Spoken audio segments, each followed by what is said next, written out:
week off with the interview with Coach Casey Moeller, and we'll go to that, and then we'll be back with our pregame, the Swanton Welding pregame, as a matter of fact.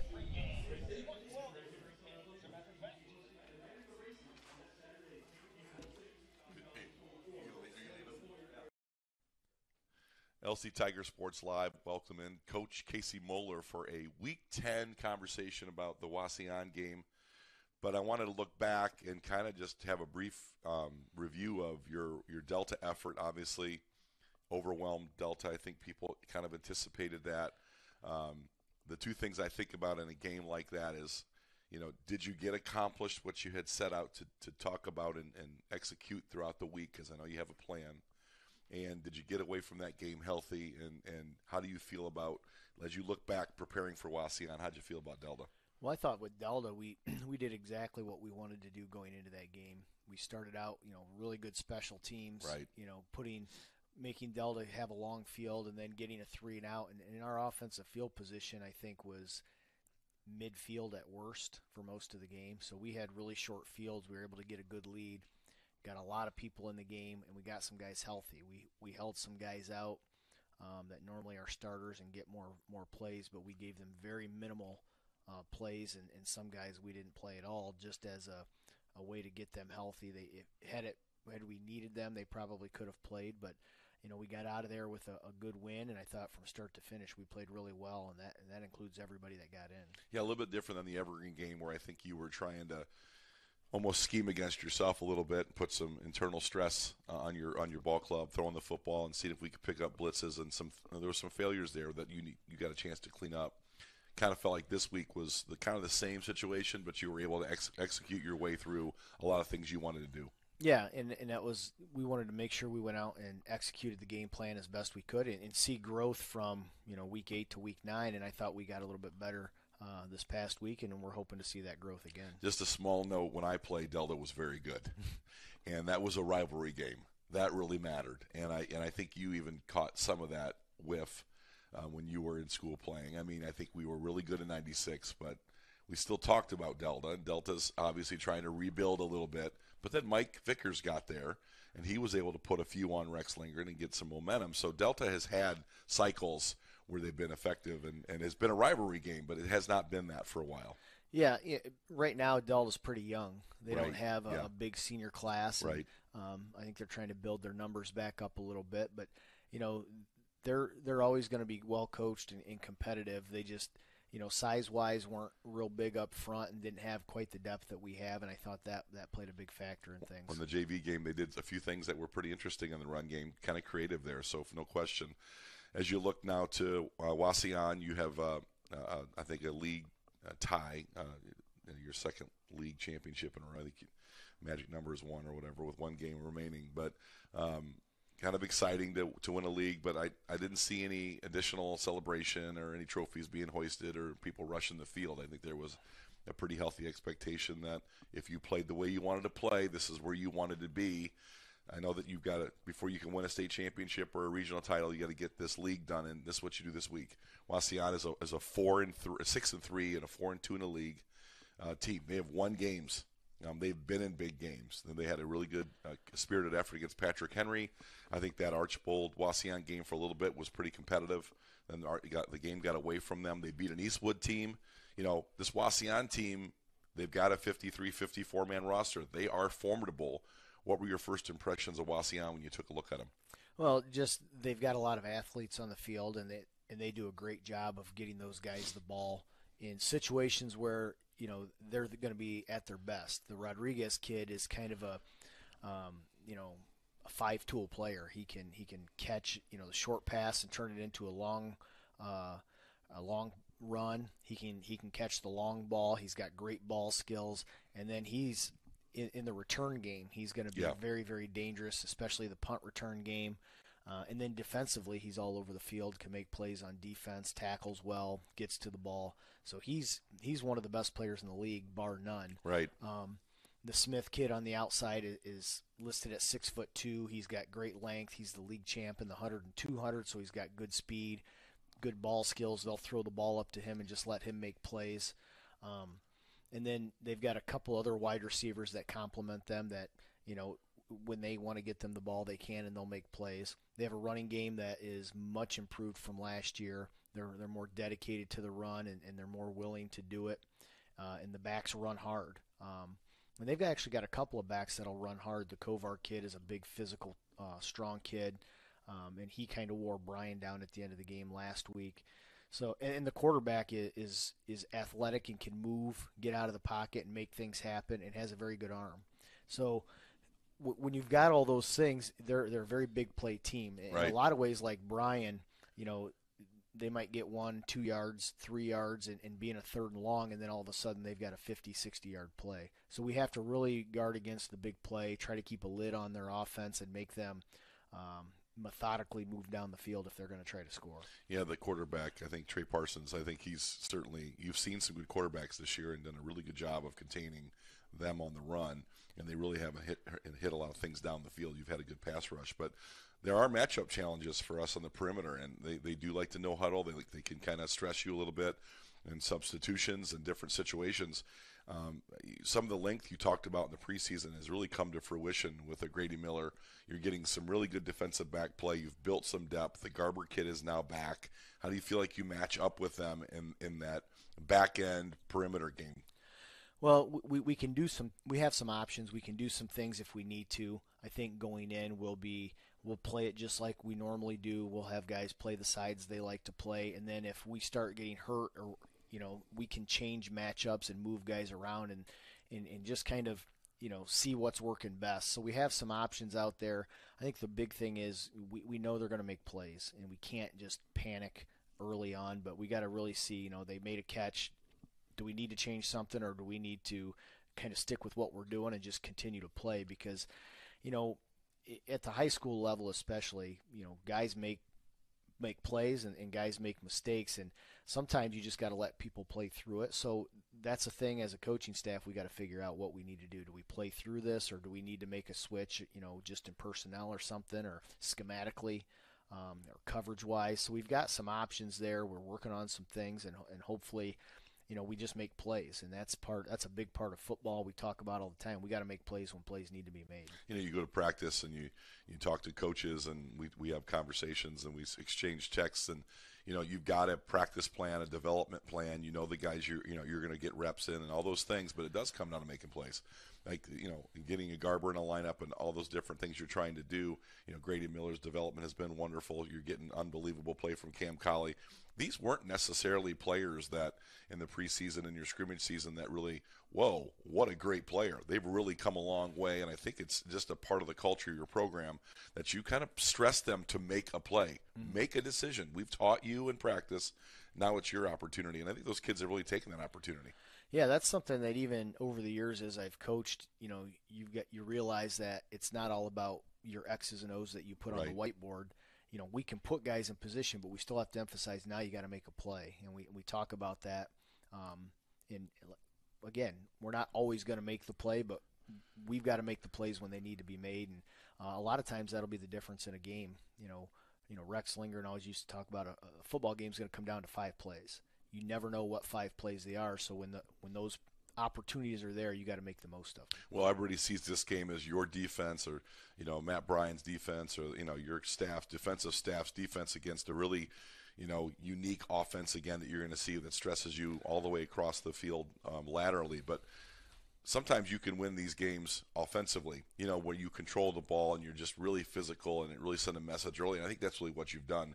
I think I love the way we play defense. I know you love that side of the ball. It's kind of something that it's one of your deals. Matt Bryan's done such a good job, and you talk about Casey Moeller and your staff, Paul Amstutz. But talk a little bit about them against you defensively. They're going to throw some things at you. They're going to load the box. They're going to force you to do some things maybe offensively that, again, will get you ready for a playoff run and maybe stress you a little bit in the run game. Yeah, so defensively they're pretty aggressive and they're very multiple. In the games we've got, they've played a 5-man front. Right. They've played a 4-man front. They've played a 3-3 stack type defense. So we could see literally anything. And we've got to be prepared. They play some man-to-man coverage. They play some zone coverage. And then they blitz and things like that. So we've really got to be ready for just about anything, which is a challenge because, a team that just lines up and plays the same front every time, you can kind of say, okay, here's how we're blocking this week. But somebody who comes out and changes fronts, or you're not quite sure what you're going to get, you got to prepare for everything. And that's kind of where we're at now. And then you throw linebacker blitzes in there, and you got to pick that stuff up. And really, for me, what front are they in? How do we want to attack each front? So we got to kind of feel out, what are they doing defensively? How do we want to attack it, and then make sure we block it correctly. Talk a little bit about the autonomy that you have given maybe. Landon Amstutz, bright guy, really runs your offense very well. You have a lot of capable guys in that huddle right now. I mean, there's a lot of high IQ guys in that huddle. Without giving away too much of the game plan, I mean, when Landon gets the line of scrimmage, does he get a chance to do some pre-snap? And do you have some check with me's and some different things? Or has it been, hey, we're going to stay in this play and be disciplined about it? We have some check with me's that we'll occasionally use, where we kind of say, here's what you're looking for. We can do this or this. And he's done a great job of that all year. And as we move forward, we're trying to kind of expand that a little bit. And it's not just him making the correct call. We got to have guys that, execute what we're hearing from the quarterback. So that's a big part of it too, making sure that, he makes the right decision on what we want to do, but then that we can execute it, the other 10 guys. So again, as we move forward, we're trying to expand that a little bit to give us some options and make sure we're in a good play all the time.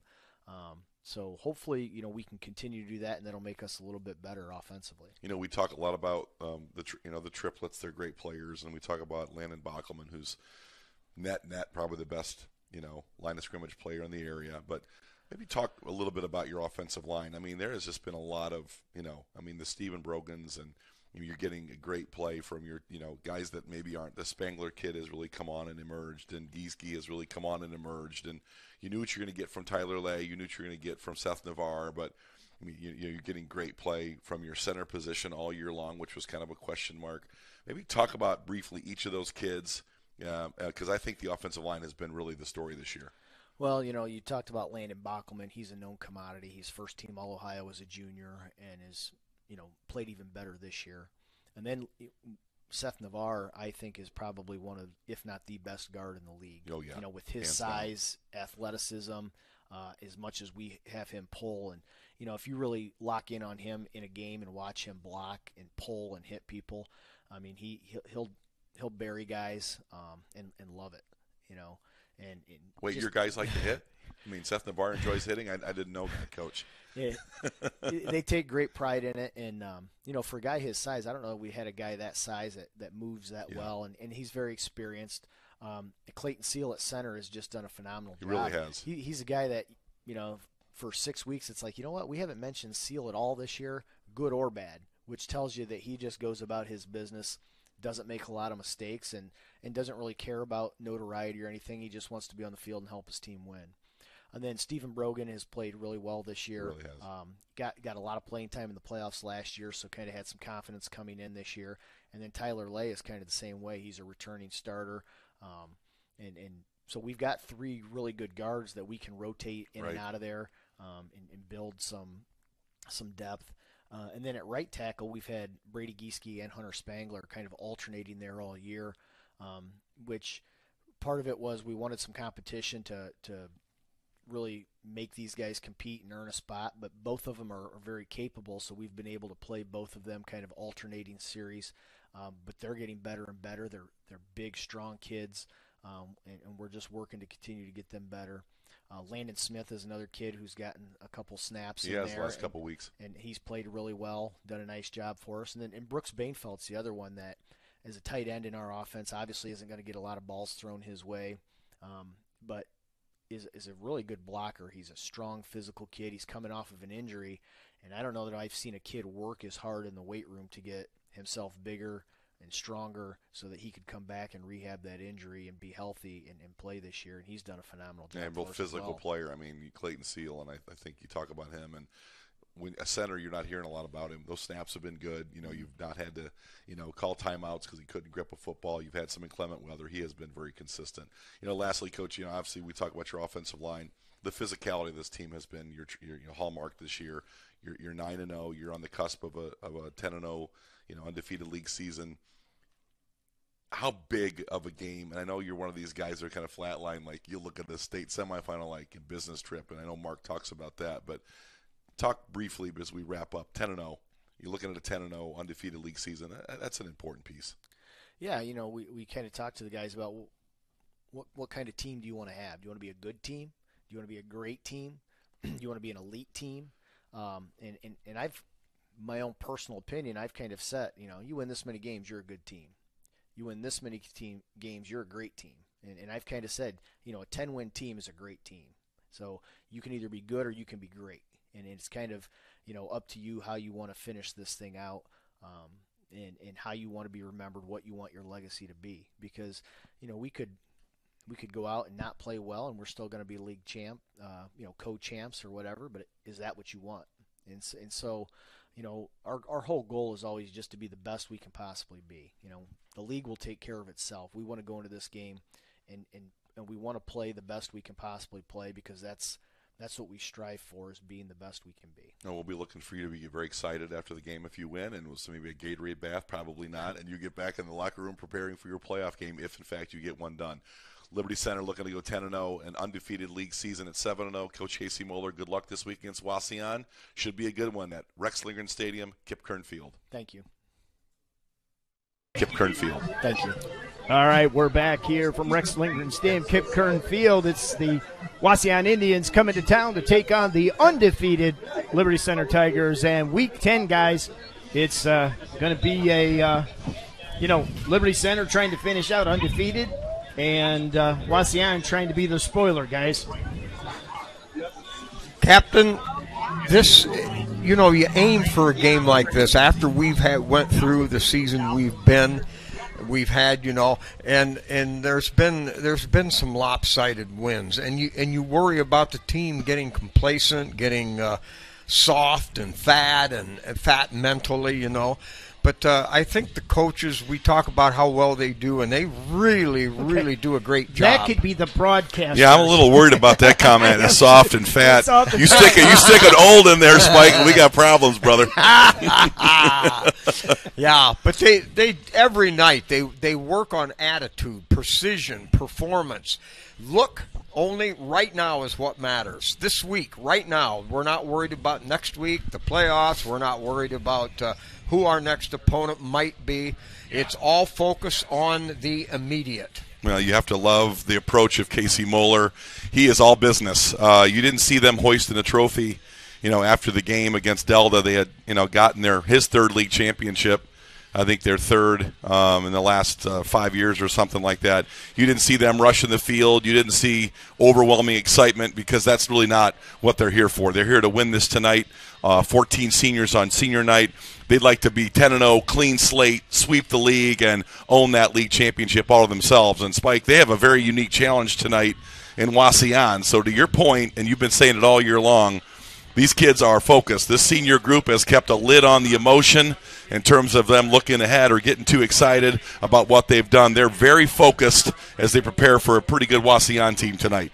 Yeah, and Wauseon will come in here, and they're veterans of a program that has produced winners over the years. This isn't just patty cake night. I mean, these guys know how to block and tackle and hit, throw and throw and throw. Yeah, I'll tell you, we'll talk to Jigs, Brian Babcock here too a little bit, but Sean Moore is in his 5th season. He's 36-17. Last time I checked, that's a pretty good record. Mm-hmm. He brings a 6-3 and a 4-2 in the league team here, Spike and Brian, a team that's been formidable. And last week they beat Brian in a close matchup where Brian was very close to winning that game on a 2-point conversion.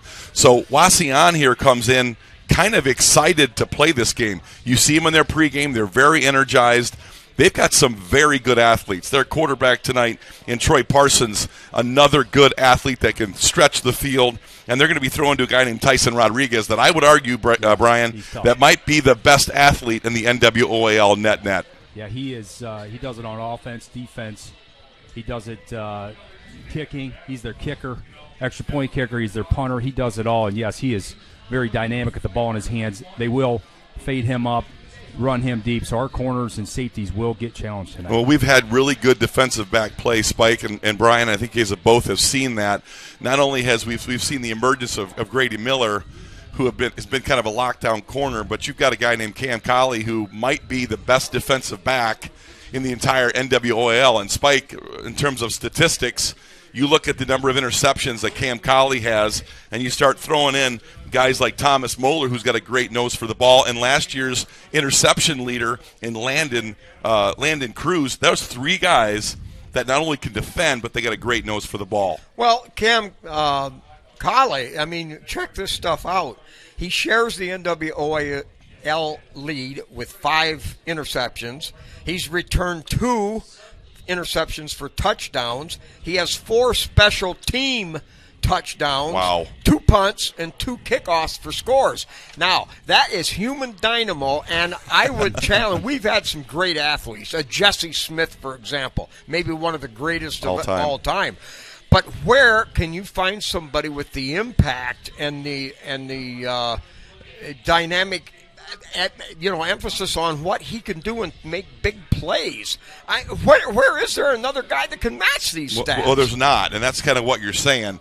You get it in special teams, you get it in returns, and then he is, Brian, I've seen him on a number of occasions against PH. He baited throws. Yeah. That's next level stuff. I mean, he not only does he cover field, he can explode on a ball on a route and really close in. He baited a pick against PH. I haven't been here for 2 weeks, but Cam Colley is an explosive player that makes plays all in the back end. Yeah, he is. And, that when you're baiting throws, that's when you have a lot of confidence, and that's what you saw with Cam Colley from week 1 on. I mean, he struggled a little bit in that first half with Tenora.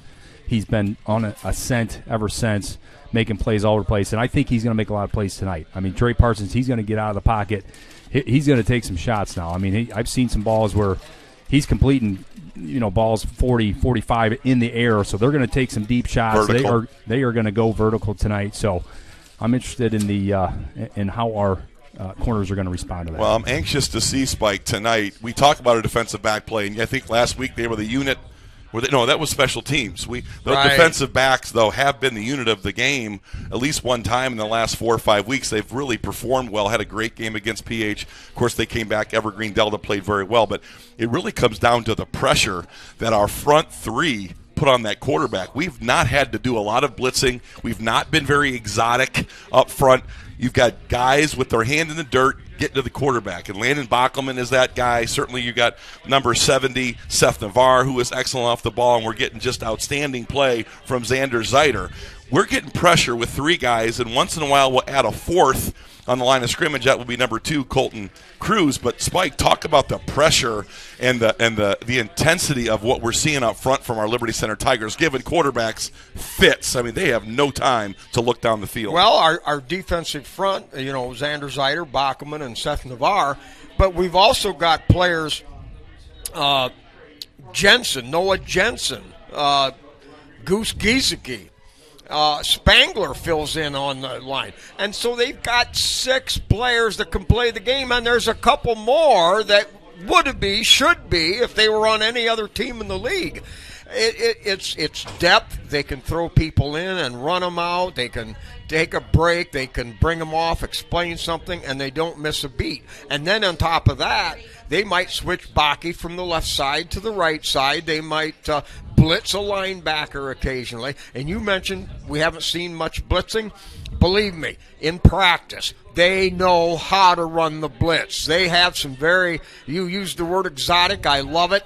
They have some exotic blitz packages. So we've only scratched the surface. Yeah, one of the things I've watched about this football team and liked a lot, we've got a great defensive line. We've had an emerging elite secondary the last 6 or 7 weeks, but our linebackers, Brian, not only are they really good in the run game, their run fits have been fantastic. We got very high IQ players there in Trenton and Colton Cruz, and then you've got a monster in the middle of the field, number 19, Waylon Rentz, who is an absolute hammer. Stephen Brogan coming in as well. Stephen Brogan has been actually fantastic, and I've talked a lot about Stephen Brogan with Casey, but let's go back to that group in the passing game. They've done a great job of getting underneath some of those safety routes, some of those comeback routes, those stick routes. When you're getting pressure on a quarterback, their progressions are to look to something quicker, and our linebackers oftentimes are right in those windows. Yeah, they sure are. If you watched last week, actually, Trenton Cruz got into his lane, almost had a pick 15 yards down the field because he was dropping into his lanes. It makes the corners and the safeties' jobs easier. It has the quarterback throwing over top of a defender, and that's when you're seeing some interceptions. So they do a great job. Linebackers getting under routes and really stressing windows. Yeah, mention T. Lay. Max Walker is a sophomore. Great ball player. He's just stuck in the numbers game sometimes. Right. But we could speak volumes on Max anyway. And like both of you said, Stephen Brogan, quite frankly, is an unheralded. I mean, he's absolutely fantastic at linebacker. Yep. He said, and we'll talk about it in a second about our offensive line, but defensively, he has really given, that defense, you've seen Casey's defense really thrive with guys in that depth, and Stephen Brogan's just one of those kids that have been phenomenal in the run game and has been more than adequate against some of that short passing game, Spike. One other guy we cannot forget, Garrison Cruz, a freshman. He's emerging. He is going to be phenomenal. He's 8th or 9th on the team in tackles, and when you figure that he only plays special teams, he'll get in a little action at the right times as linebacker. He doesn't see many plays. He is going to be something else. Our sniper position, too, has really generated a lot of turnovers. I mean, Colton Chambers has been on point all year, another high IQ type football player, and you're getting really great play by Thomas Moeller. I mean, you can name, and Spike's doing it. I mean, Spike, I don't mean to miss any kids, but the depth is so good on this football team that there are answers everywhere on defense, and I think last year's defense was stifling. You miss a box and you miss some of those players, but this season I really feel like our defense has matured, and they are just at the very top end of their game right now here in Week 10. Yeah, and you think about going against these guys in practice every day. I mean, a lot of times this first-team offense is going against a defense in our own guys here that are better than probably half the league right now. Yeah, right. So great point. They get great looks in practice, and that really stresses that offense to see live looks. I talked to Nick Miller a lot during the week. Nick and I are, we coached together, and I coached him as a player. And Spike, I said to him, I go, wouldn't it be great if we can get together with a big school like Defiance so we can hit a little bit and be more challenged? And he said, what the heck are you talking about, Barrett? Man, we got a great practice. We got 70 kids in there competing, man. They're eating meat sandwiches against each other. And I'm like, well, my apologies. We've got a great second-team unit. Our scout teams have been phenomenal. You've seen that in practice.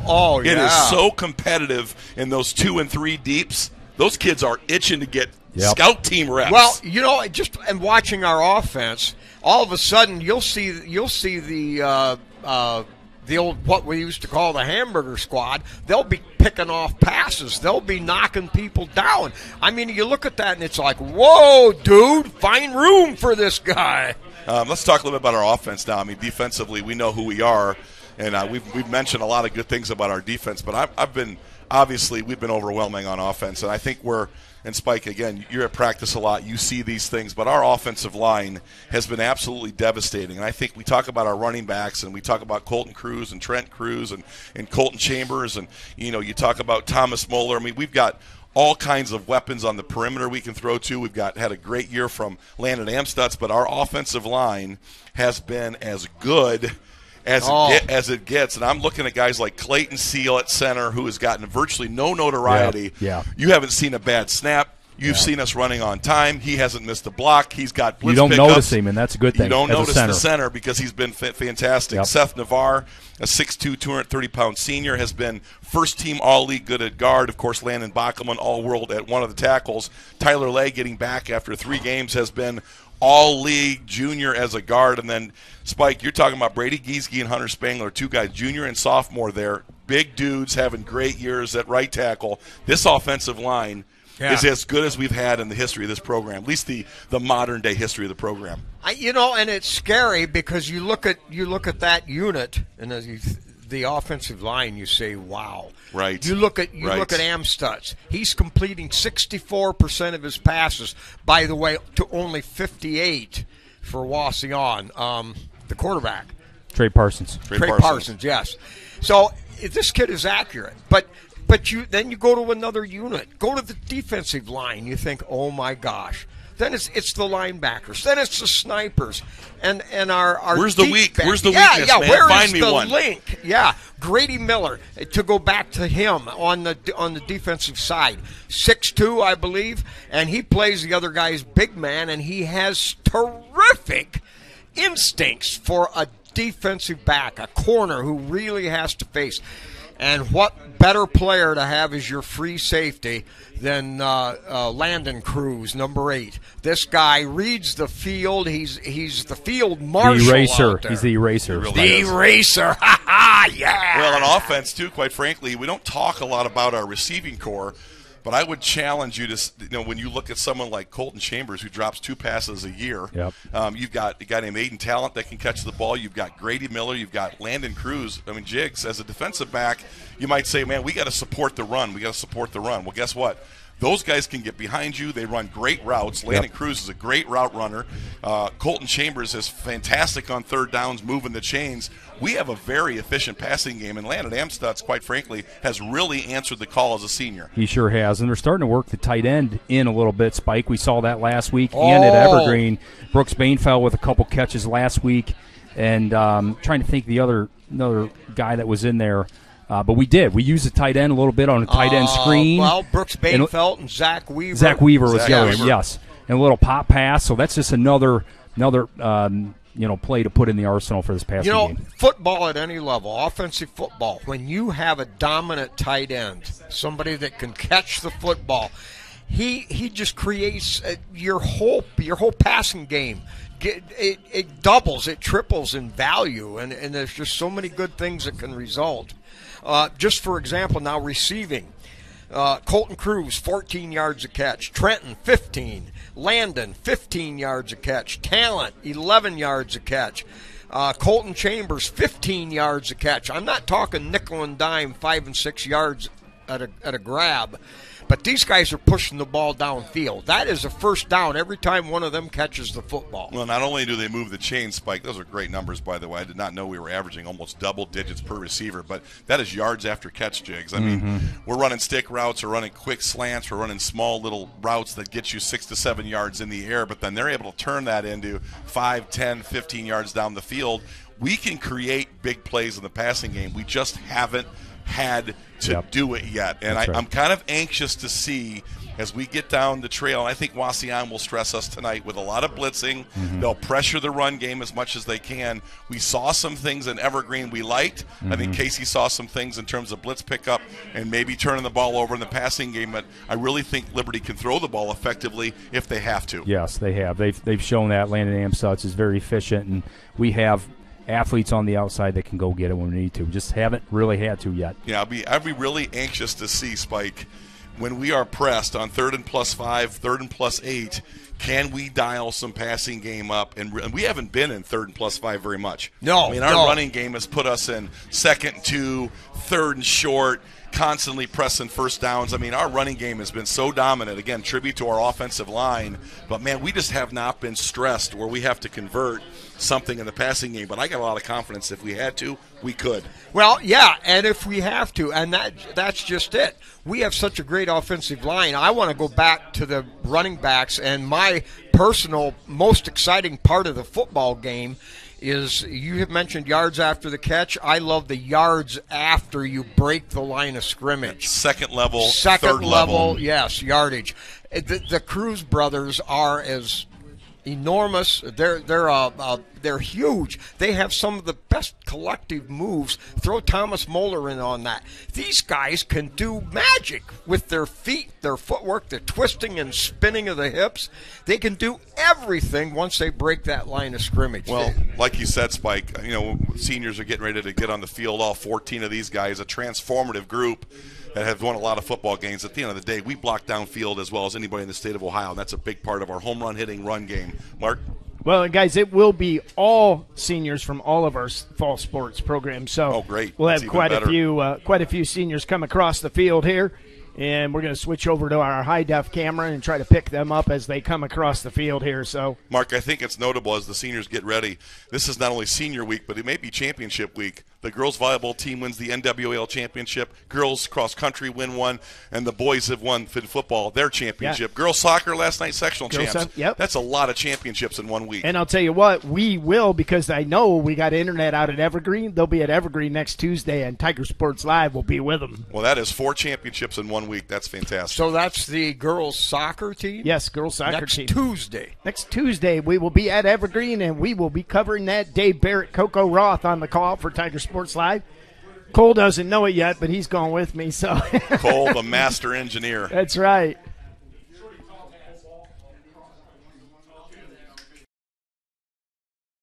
And band.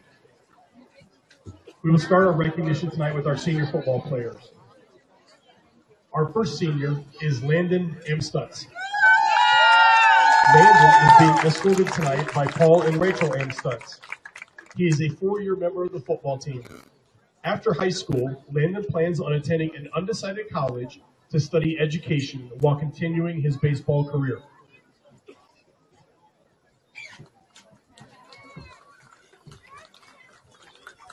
Our next senior is Brooks Bainfeld. Brooks is being joined tonight by Margot and Joshua Bainfeld. He is a 4-year member of the football team. His future plans include going into the construction trade and helping on the family farm.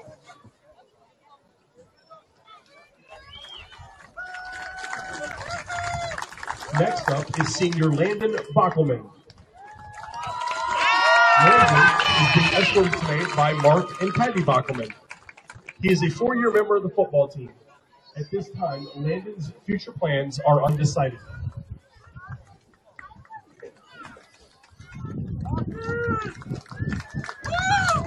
The next senior is Colton Chambers. Colton is joined tonight by Kurt and Carol Chambers. Colton is a 4-year member of the football program. After high school, Colton has plans on becoming a taxidermist. The next senior is Noah Jensen.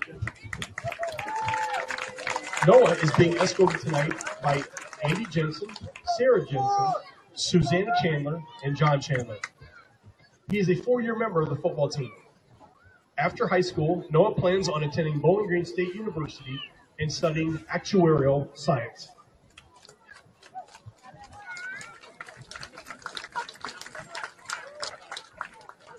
The next senior is Colton Cruz. Colton is being escorted tonight by Todd and Brenda Cruz. He is a 4-year member of the football team. After high school, Colton plans on studying engineering at an undecided university. Also, Landon Cruz, being escorted by Todd and Brenda Cruz. He is also a 4-year member of the football team. And after high school, Landon plans on pursuing a degree in engineering at an undecided college.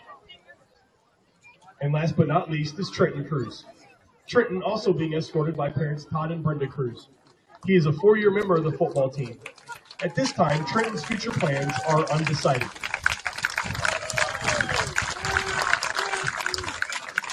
The next senior is Gavin Podek.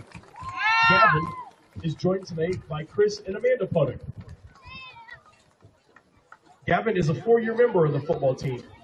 After high school, Gavin plans to continue welding and eventually own his own fabrication shop.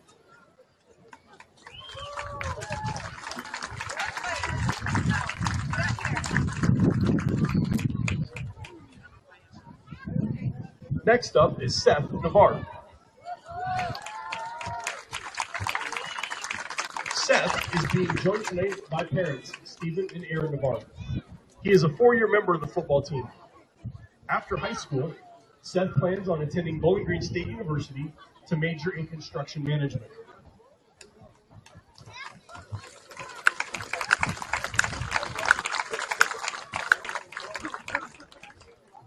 The next senior is Clayton O'Neill.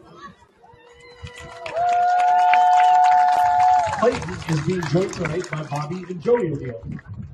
He is a 4-year member of the football team. After graduation, Clayton plans to enter into the trades with plans to pursue a career in welding.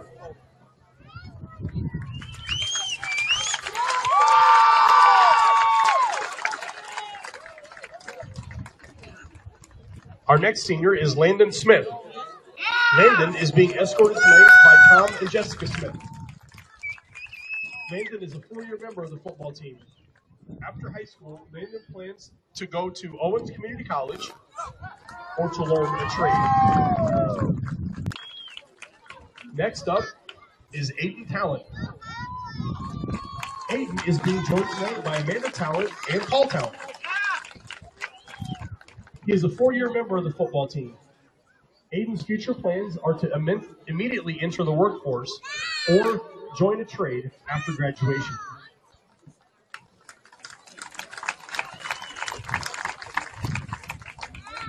Our final football senior tonight is Zach Weaver. Zach is joined tonight by John and Robin Weaver. He is a 4-year member of the football team. After high school, Zach plans to attend college to pursue a degree in business, but is undecided where at this time.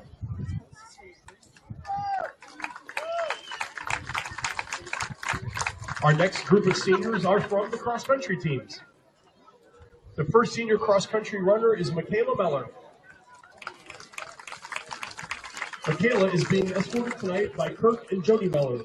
She is a 4-year member of the cross-country program.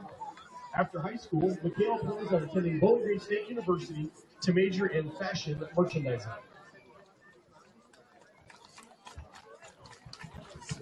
Next up is Gracie Miller.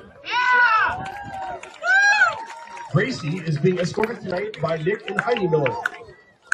She is a 4-year member of the girls cross-country team. After high school, Gracie will be attending an undecided college to study elementary education.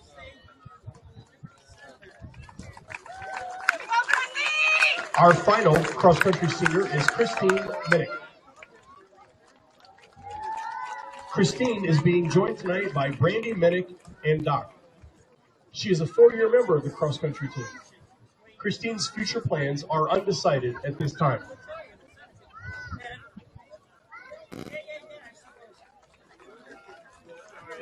Next up are our senior cheerleaders. The first senior cheerleader is Audrey Branson. Audrey is being escorted tonight by Jay and Lynette Branson. She is a 4-year member of the cheer team. Her future plans are to study paralegal services at the University of Toledo.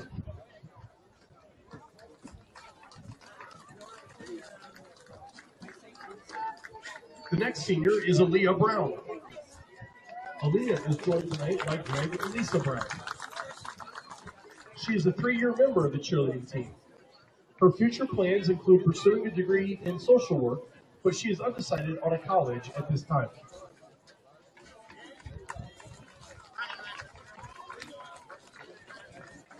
Next is Lila Kruger. Lila is being escorted tonight by Charlie and Kristen Kruger. She is a 4-year member of the cheer team. Her future plans are to attend Northwest State Community College to pursue a degree in nursing.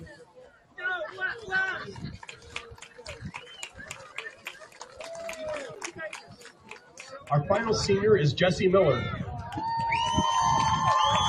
She is involved in both cheer and band. She is being joined tonight by Lewis and Susan Miller. She is a 4-year member of the cheer team and a 5-year member of the band. Her future plans are to attend an undecided college, but she would like to study childhood education.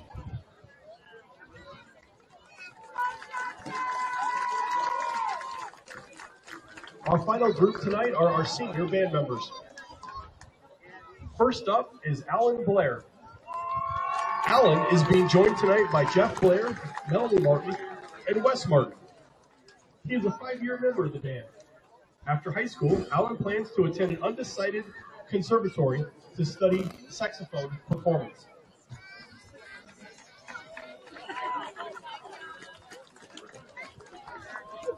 The next senior is Vivian Giebers. Vivian is joined tonight by Dave and Martha Giebers. She is a 5-year member of the band. After high school, Vivian plans to attend Ohio University to major in social work.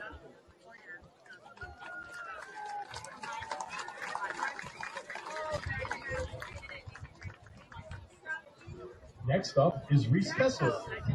Reese is being escorted tonight by Cody and Leanne Kessler. She is a 5-year member of the band. After graduation, Reese plans to attend Bowling Green State University to major in business.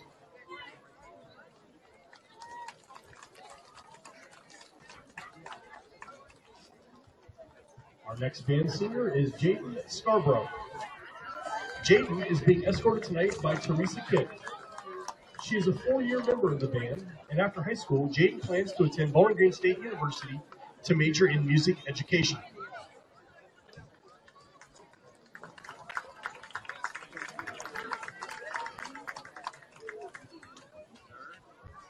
Next up is Maddie Shanks. Maddie is being escorted tonight by Levi and Cassandra Shanks. She is a 2-year majorette. Her future plans are to pursue a career in interior design.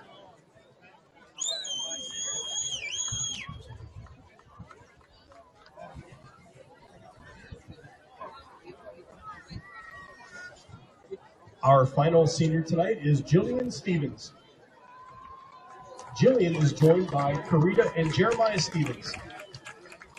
She is a 5-year member of the band, and after high school, Jillian plans to continue her career at Bowling Green State University to pursue a degree in integrated English education and plans to work in school grades 7 through 12.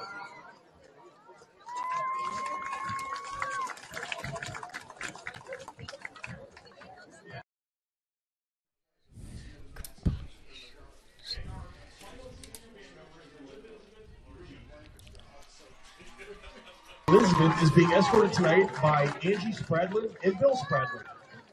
She is a 4-year member of the band.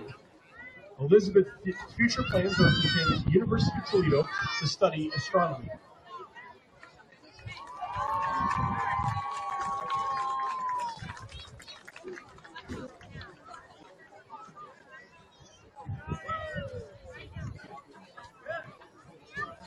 The Liberty Center Athletic Department and the Liberty Center Music Department would like to thank these students and their families for their commitment to Liberty Center schools over the past 4 years.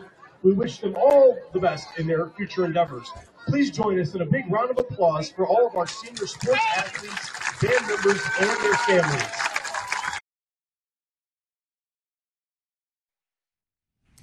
All right, we're back here from Rex Lingern Stadium, and that was our senior night, honoring all our fall sports seniors. And, guys, you know, we talk a lot about football, but, Scott, you made a great point earlier. The number of championships for this fall season for the Tigers have just been crazy. We didn't have the girls' volleyball because they had their own senior night in the gym. They don't like to go outside. Yeah, you can keep it pretty girls. They want to keep them in good and dry and warm. Yeah. So, you know, a lot of championships, a lot of great activity, a lot of postseason play. Now tonight we're looking at going 10-0, NWOL championship outright. We have at least a share of that, depending on the outcome of this game. It's been a great sports season. It's a fall season that I haven't. It's a fall season that I haven't seen around here in a long time. When we're firing on all cylinders. Girls cross country has been phenomenal, led by their seniors there. Gracie Miller, Michaela Miller have been fantastic. And you've got the soccer program who's getting hot at the right time. The girls soccer program getting a sectional champion. Those aren't easy to win in soccer. No. And we did not have maybe the season Coach Ball wanted to have, but this is when you get hot and those girls are playing well. And volleyball dominated all fall. That has been a phenomenal season that we don't get to talk about. 19-3. Awesome. First time NWOL title since 2004. Yeah. Sue Meister's group. Clarence Wyrock, we're coaching back then. And you're talking back Brooke Miller, Kristen McEwen, the Hefflinger girl. You're talking about, you weren't even around yet, were you, Jigs? Well, Brian Babcock was there. He was the junior that year, I believe. Yeah, I was going to say, you're going back a lot of years now when you're in high school. Well, and Mark, I got to say, winning league championships for Liberty Center is hard. It is. No matter what sport. Rex Lingard had an extraordinary run. Hall of Fame coach won 6 of them in 32 years. Winning league championships in no matter what sport. We finished second and third, top 5, but winning banners is hard. So our fall sports kids have been fantastic. Yeah, and the girls bowed out in the first round of the volleyball against a tournament. really good Tenora against team. Tenora team. Yeah, Who was hot. Who was hot. And we hadn't beaten Tenora in 16 or 18 years. And drilled them early in the season. And Tenora came back strong. They got some of their players back. They had some people hurt. No excuses. And, I talked to a couple of the girls after the game, and I said, please don't let the sting of this cloud you from the fact that you won the first league title outright since 2004.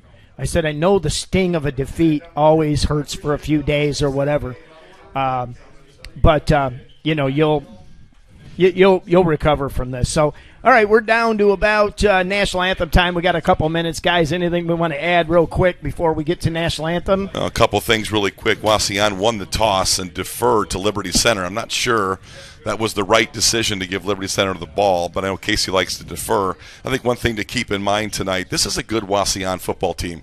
We played a struggling Evergreen team, a struggling Delta team, and those were easy victories. And when you watch those games and you talk about those games in the coffee shop on Monday, those expectations for those teams were pretty low. Tonight, Wauseon is energized. They've come back from a really nice victory last week against Bryan, kind of a breath taker last week, and they're a little bit of a roll. And I think they've come in here and say, hey, we've got players like Trey Parsons and Tyson Rodriguez, and they're very confident they can move this football against us, Mark. And they got playmakers. They do. They have playmakers, and, we talk about it all the time. Casey Muller talks about it every Wednesday. You got to play the game.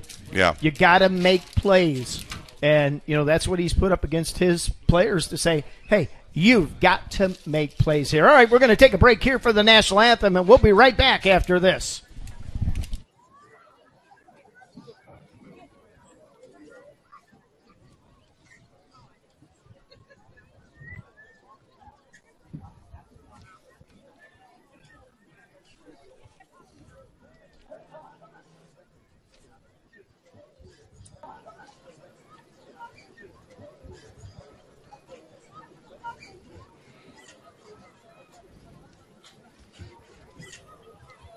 Our honor guard tonight is composed of members from the local VFW, post 6596. Ladies and gentlemen, we live in a country with freedoms like no other. To honor our country with freedoms like no other. To honor our great nation, please remain standing. Keep your hats. Sing along. The Liberty Center High School Choir sings our national anthem.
We're back here, guys.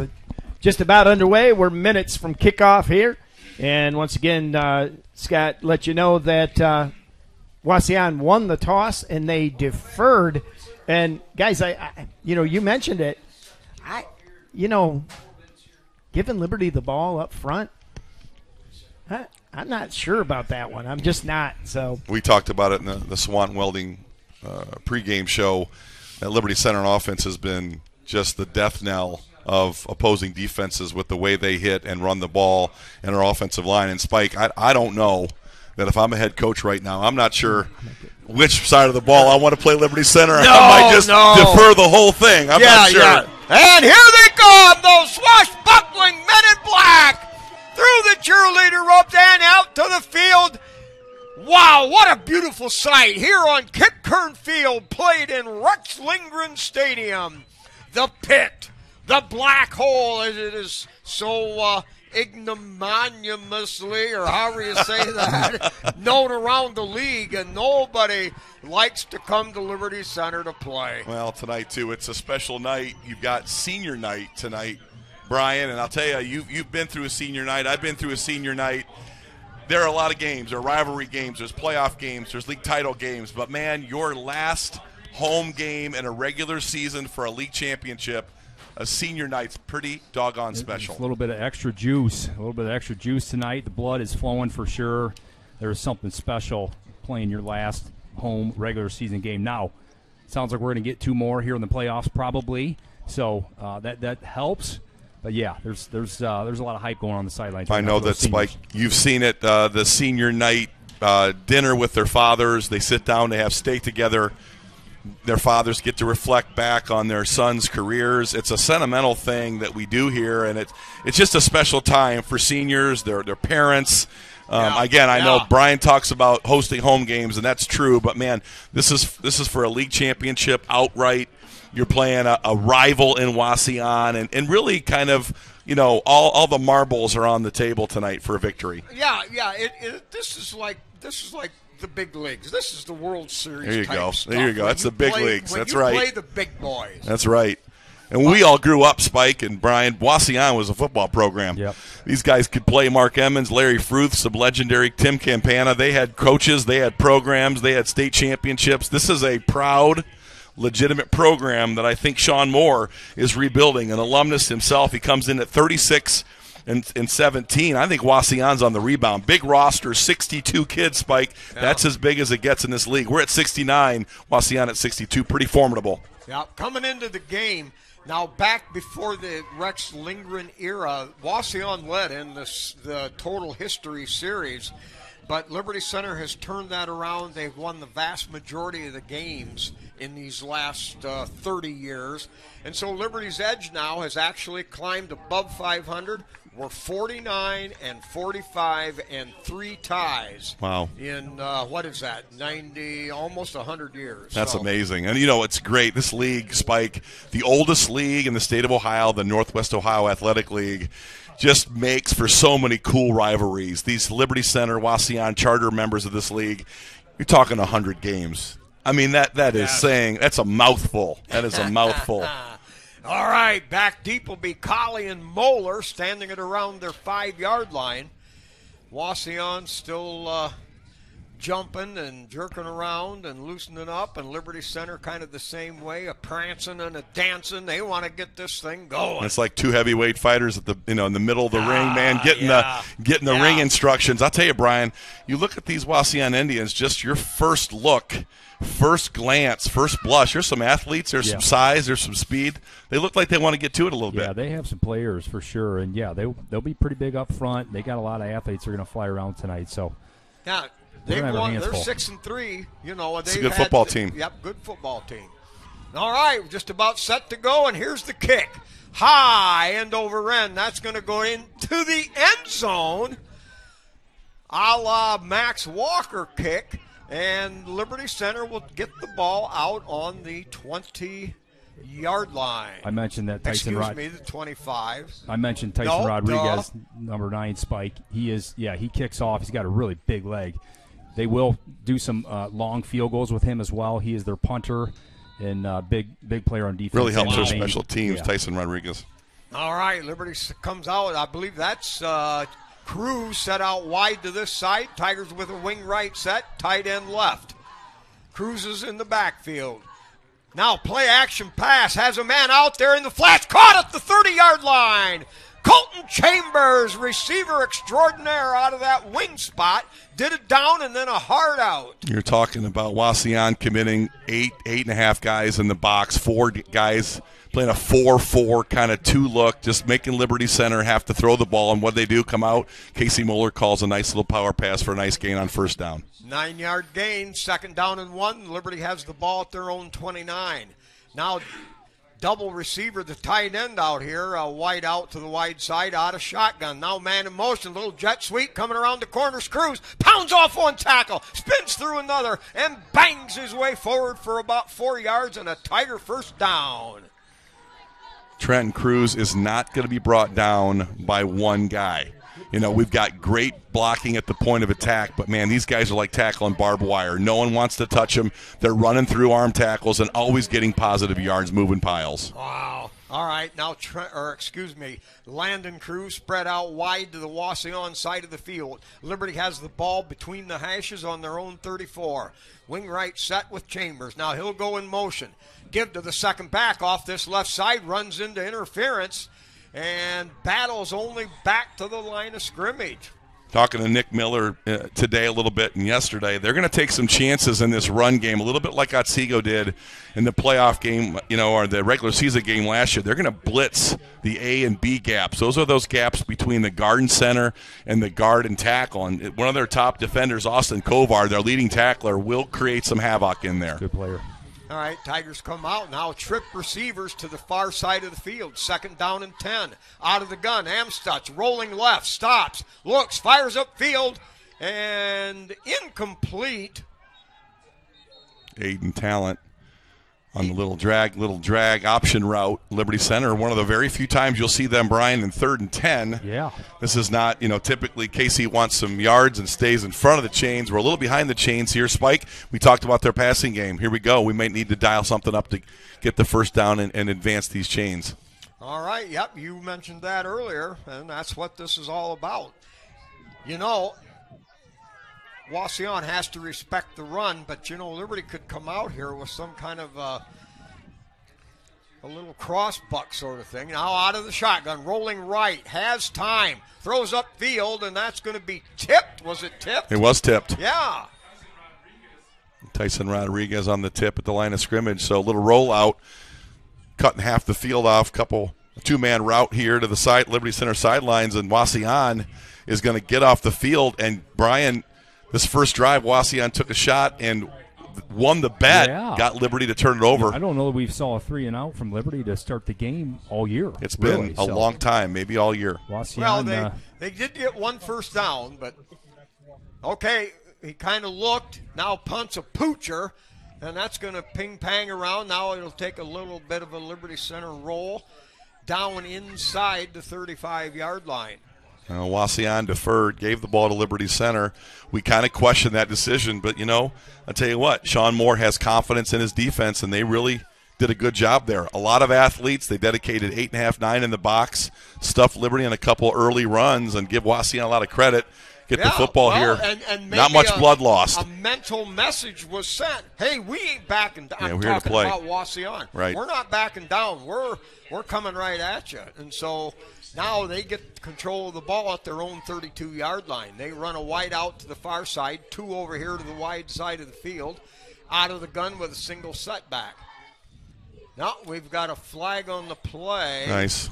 Looks like it's going to be false start against Wauseon, and we'll get him behind the chain, Spike, 1st and 15. Those early pre-snap penalties really helps Liberty Center in their defense. The playbook, Brian, gets a little thinner on 1st and 15. Succinctly put. All right, again, out of the gun, same formation. Standing back at his 22, 3-step drop. Looks upfield, has time, now scrambles, house high, and incomplete. I think what you're going to see a lot tonight, Spike, is Trey Parsons prefer to throw the ball. He can run it. He is athletic enough to run it, but his preference is to throw the ball, so he's going to be putting up in the air tonight as much as he can. Well, I really liked what Trey Parsons did there, Spike. Stepped up, climbed the pocket, had kind of a run option, but threw it down the field. There was a receiver open. He just missed him. Yeah. All right. That's why the comparison, Amstutz 64%. And Wauseon 58. All right, 2nd and 10. Straight drop again. Now throws the home run ball, and that's going to be way overthrown. stride for stride, Liberty Center on defense. That was Cam Colley, number 7. Okay. Stride for stride, and you talked about it, Spike. Cam Colley, he's a hard guy to beat up the numbers with his explosiveness, and I'll tell you, he is a great cover guy. Covering is more than just running and being in the way. It's reading that receiver's route, being able to jump that, understanding and film study the plays they like to run. And I'll tell you what, our guys are well-schooled and very disciplined. All right, 3rd and 15. They like to screen it here. They're a very good screen team, so be aware. Wauseon likes to slip their fullback out, run a little screen here. All right, now they put a man in motion to the wide side. Now rolling this way, looking upfield, in trouble, has to loft it up there. Nobody there. And the intended receiver fell down at the 45, and he's out there whining.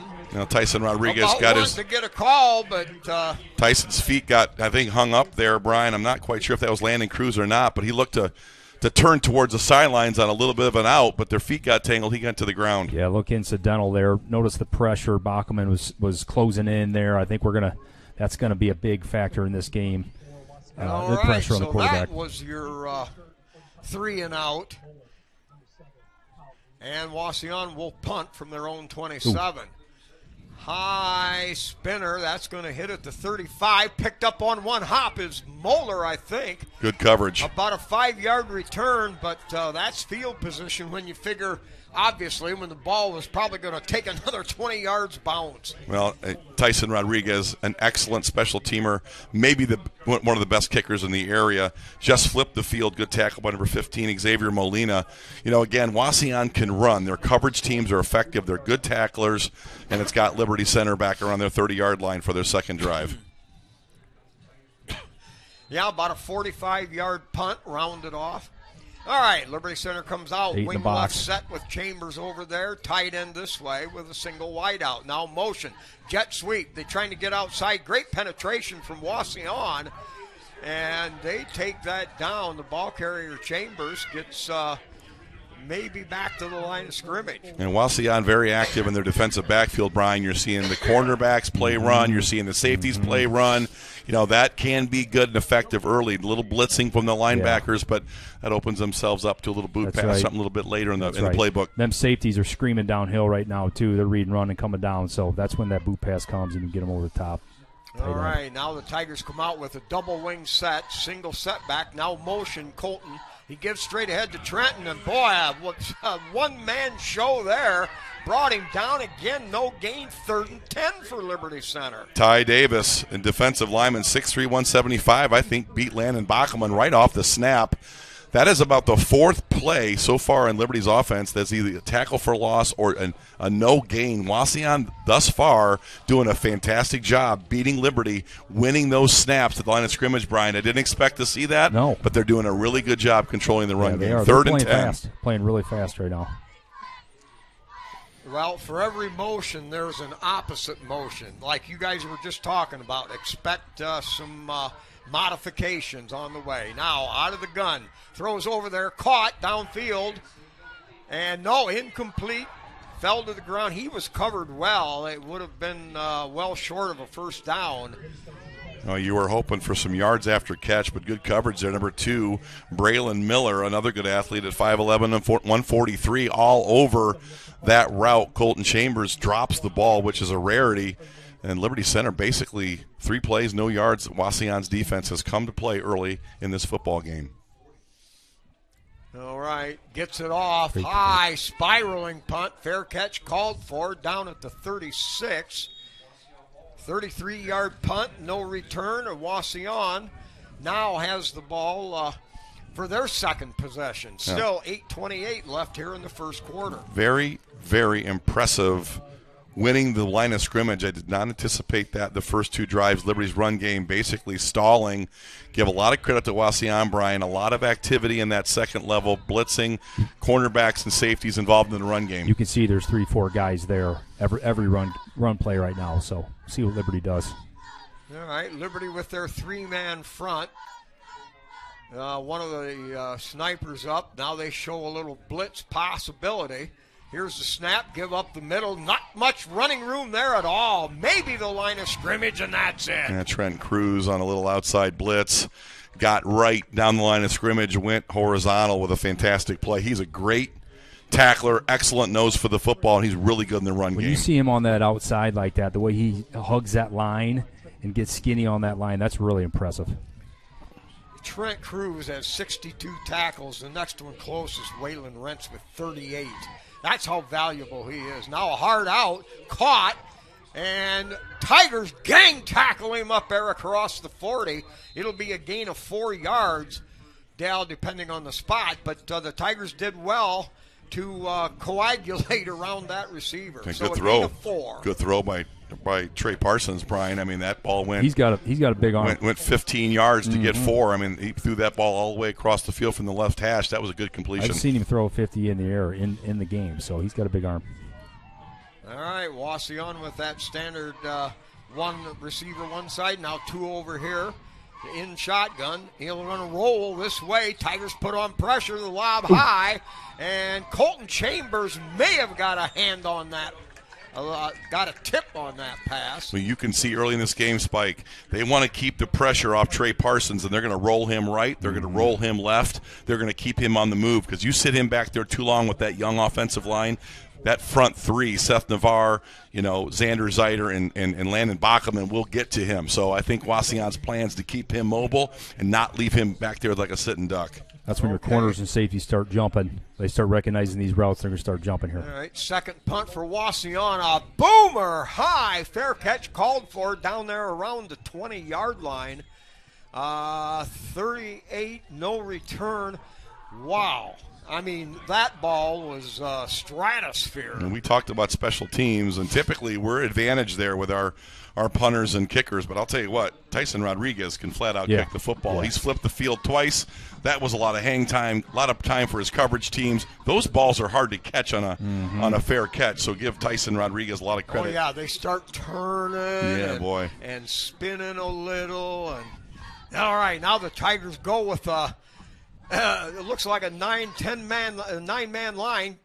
No, keeper by Amstutz. Faked the handoff, running left, kept the ball, turned it up, and picked up 5 yards on the play. I like to see Landon Amstutz in the run game, just not a lot of it. We can't really afford him to get banged up. He's had a history of injuries throughout his career. We want to keep that quarterback healthy. But I'll tell you what, looked like to me there was an option there, a short throw. Spike Wauseon sitting right there, right in the window, and he had to run that football. All right, 2nd down and 4. Now the Tigers send Landon Cruz wide over here. They'll motion into Chambers as a wing back left with 2 backs. Amstutz under center. Gives straight ahead. Running room there. There Takes you go. it. Tackle on. Head on. Runs over him. Pounds his way up to the 40-yard line. Yeah. Magnifico! Big time run, 0-1 trap. Liberty Center now getting in some rhythm. But I'll tell you, big hit there. Wauseon, I think from the safety or corner position, laid a lick there at the end of that run. Again, Wauseon looks like they want to hit tonight, Brian. Yeah, they're flying around. 15-yard carry straight up the gut on that call. All right, Liberty Center with a wide out to the far side. Wing over here, now motion.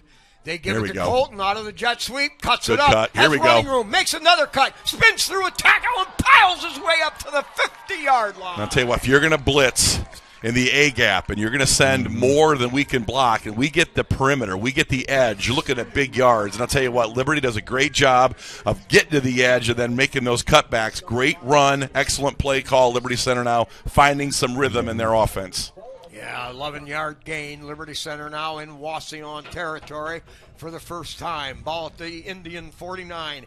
Double wing package, single setback. Now motion coming this way. Gives straight ahead again. Runs into interference there and probably gets about 2 yards. Got a flag here. Could be a block below the waist. Liberty will cut block at the line of scrimmage. Anxious to see where this flag will be here. Be holding against Liberty Center. Don't like to see that when you're in rhythm, Spike. You want to keep handling that ball off. You want to keep that offensive line downhill. A penalty now puts Liberty at 1st and 20. Not, Brian, where you want to be if you're a running football team. Just had a couple first downs, got a little momentum, and that's going to back us up a little bit here. Interesting to see what we do on first Yeah, down. Maybe go to the air throws and you right into a different realm. And now, like you were talking, the playbook shrinks. Well, you don't want to get behind the chains. You always want to be in front of the chains. Liberty now way behind the chains here in first down. All right, ball at their own 41. Now Chambers shifting over, wing right set. Give to the second back, coming around that left side. Great block in there, cuts through the hole. Colton Chambers still pounds and gets his way up near the 50-yard line. Pickup of about 9 on the play. Really good block by number 70, Seth Navarre. Didn't get the full effect block, but got in the way just enough for Cruz to pick up extra yards. But Liberty Center now still behind the chains at 2nd and 12. Drive number 3, Spike. Give Wauseon credit. They're hanging right in here. Okay. Now, let me see. White out, spread out to the far side. That with Chambers, the wing over on the left, tight end to the right. Now they're going to run pitch sweep there to Trent. Trent breaks through one. There we go. Here we go. Takes a tackler head on, driving and pounding those powerful legs. Bangs his way down to the 35-yard line, 16 yards. I'll tell you what, line of scrimmage, Liberty now starting to impose, their will a little bit there, Spike and Brian. Excellent job at the point of attack. Now we're moving bodies. What? Now we're moving some people. I've got to ask, what is the difference between our first 2 possessions to now? I see more crisp blocking. I see we're driving our feet, we're running our feet, and we're starting to pick blitzes up, getting to the perimeter rather than running inside. All right, the ball down to the 34-yard line. Now Cruz motion. They'll give it on There a we little go. cross Ooh, nice buck. play. And Chambers hit right away. He'll flip forward for a couple. Number 4, Ty Davis again. That second play made at the line of scrimmage. Ty Davis, that 6'3", 175 senior. Again, really good job. Liberty Center, though, just starting to get more physical. You can feel that line of scrimmage. More wins starting to happen now. We're starting to put some things together. It takes a few plays, too, on a blitzing team to kind of see where these players are coming from and pick them up and get used to the speed of some of these blitzes. Into the game, and the Tigers in the I formation. Zyder, the lead back. They'll give it to Colton Cruz. Cuts it up back inside. Now spins off 2 tacklers and continues to pound his way. That's secondary running yardage. Wow. Yards after contact. That's what the Cruz boys do. It's their business. But we got into a triple I, 3 backs right behind the quarterback, Brian, to get off tackle. Yeah. We see those blitzes in the A-gap. We see the blitz in the A-gap. I think that's almost a check with me where we're getting to that tackle out there, getting more off tackle, more outside. Yeah. All right. That brings it up now to 3rd down and 2 for Liberty.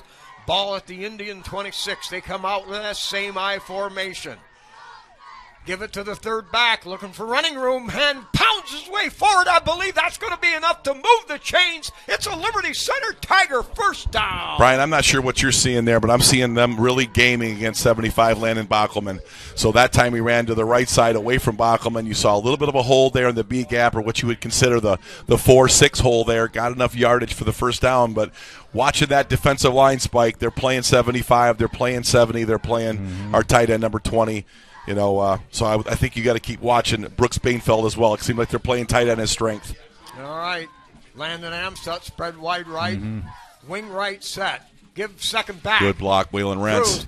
And only brought down by an ankle. Ooh, you're not going to see that very often. Pickup of about 4 on the play. Tell you what, that was very close to a big gain. Tyson Rodriguez makes the play from the secondary. I think we may have missed a block at the point of attack. We were very close to breaking that for a touchdown. Again, Liberty getting some rhythm, though, Spike. Those 4 or 5 yard gains starting to wear and tear a little bit Wauseon's front 7. Aiden Talent spread out wide to the far side. Liberty with a 2nd down and 5. 2nd down and 5, excuse me. Give straight ahead to the 1st back. I believe that was Trent, yep. And good for about 4 yards. 3rd down and very short. Liberty Center now in the red zone around the inside the 15-yard line. I think I saw something to the boundary. Had he put that right foot in the ground and went to the sidelines, Brian, I felt there was a little pay dirt, a little run into grass there, but maybe he saw something inside that I didn't see. The outside's definitely opening up tonight. Zach Weaver, number 40 now into the game. He'll be a tight end on that right side. Wing right set. The Cruz brothers in the backfield. Give to the second one. That's Colton. Cuts it up there. Runs right into some opposition. Pounds and continues to Gray. And picks up about 5, and that'll be another chain mover. It'll be 1st and goal at the Wauseon Indian 9-yard line. You saw a power right there, Spike. That'd be interesting to see if we go to some more powers. That is off tackle. You have a lead back with an extra blocker there. That was a very effective play. Trenton Cruz with a big lead block there on that 35 power, doing a good job running behind number 20, number 75 there. All right, wide out to this side, Cruz. Backs offset to the right. No, he's going to roll out. Has time. Now cuts it up and tackled from behind. Pickup down to about the 7. A couple of yard gain for Amstutz, and that was a hope type of tackle. Good job on the back end by Wauseon. Nobody was open. That's more of a coverage breakdown. But Ty Davis, again, good play, good tackle. That's his 3rd play he's made. Yeah, we've ran that pass play with that same type of look 3 or 4 times now. I don't know if that was something we saw on film that they liked, but it really hasn't been open yet. All right, so that's the end of the first quarter, and believe it or not, no score.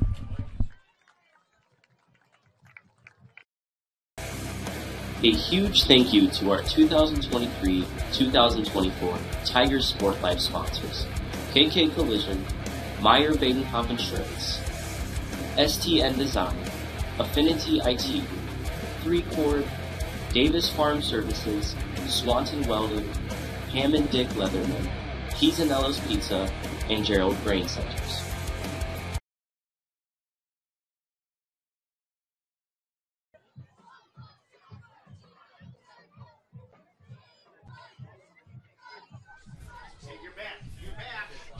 Here we go now, Liberty Center with the ball inside the 7-yard line, 2nd and 7. Spike stepped away for a drink of water, but Brian, Liberty Center has had to earn every yard here. This has not been easy sledding. Wauseon's done a good job, good schematics here for Wauseon's defense. 8 and 9 guys in the box.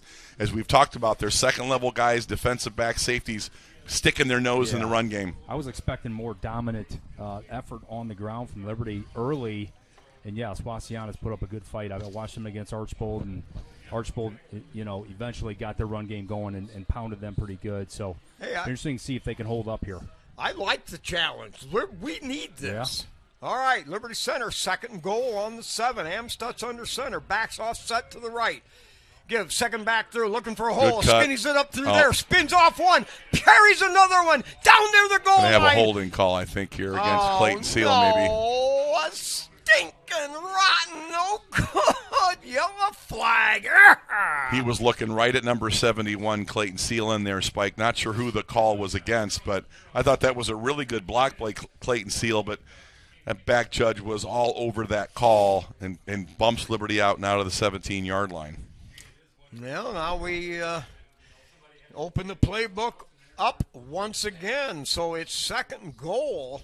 And that's the thing. You get down there and you get your 9 yards away on 1st and goal.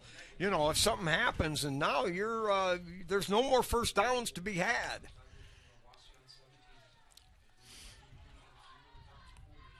All right, backs offset to the right, wing right package, tight end on either side.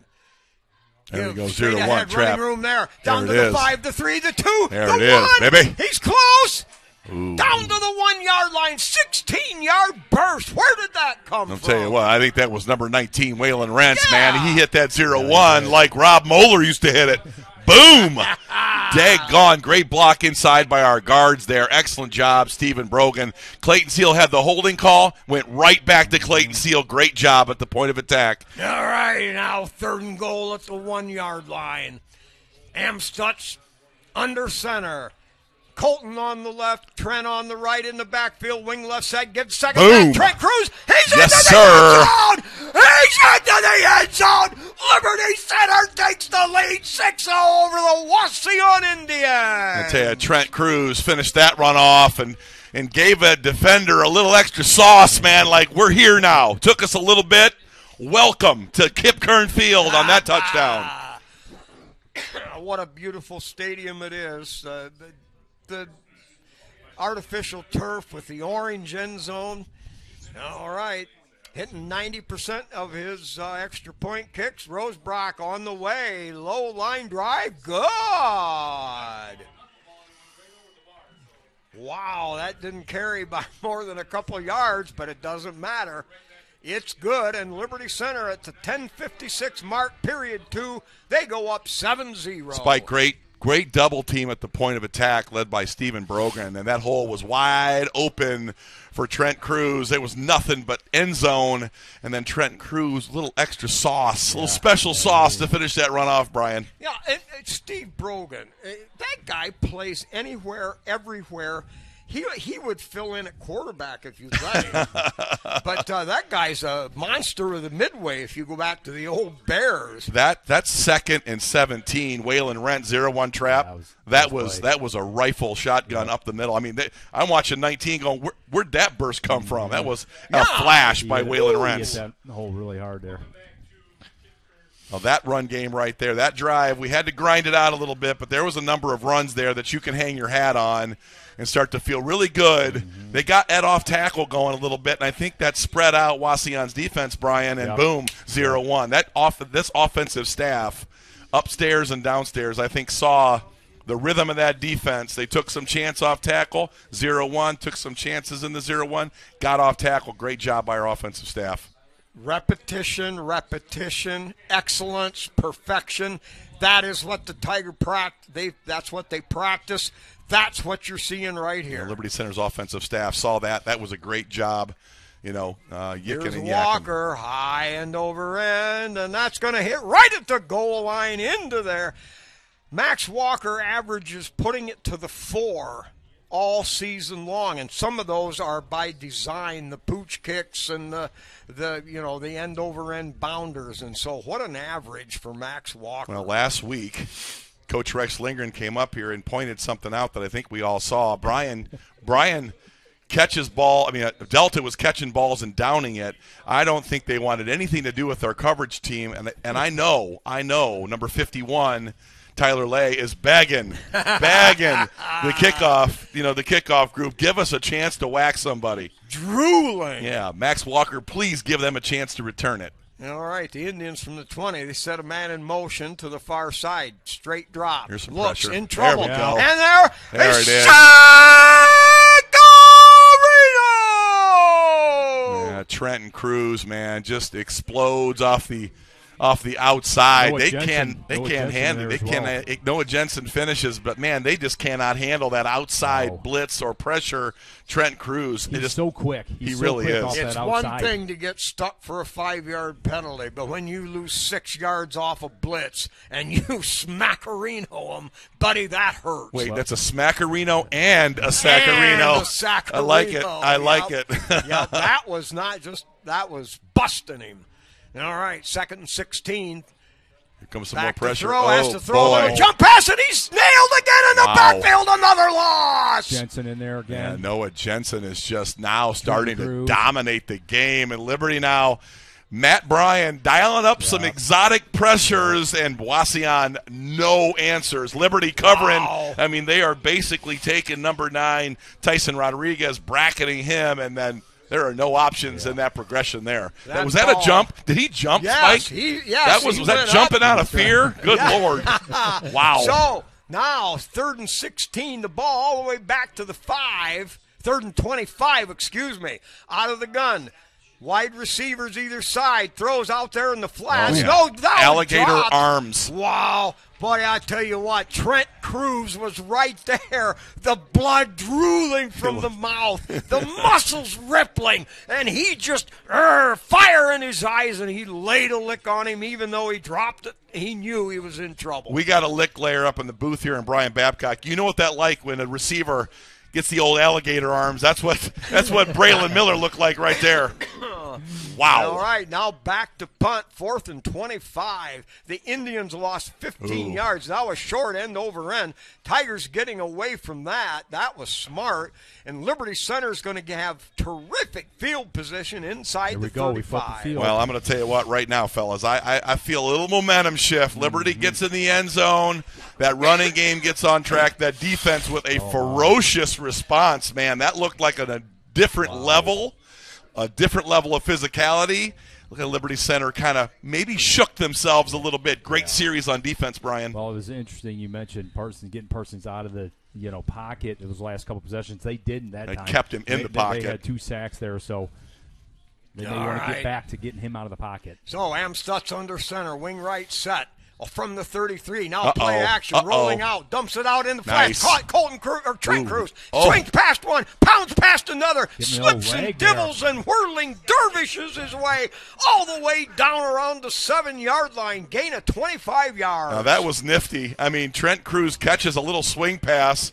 He gets up the sideline, and then all of a sudden a little shake, bake, hip, head fake. I mean, you said a couple guys fall away. He got himself 8, 9 more yards. Was that Barry Sanders? Is that Barry Sanders on this field? Goodness. Unbelievable. First and goal for Liberty now on the Wauseon 7 with 9 minutes left in the second.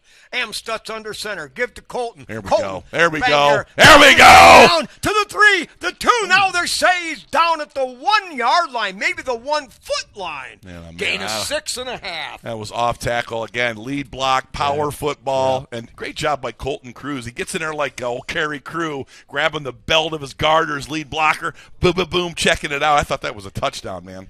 All right, Tigers go now with 2 tight ends. Zach Weaver into the game along with Brooke Bainfeld as the 2 tight ends. We got Chambers, wing over on the right. Watch Waylon Rentz here. Setbacks.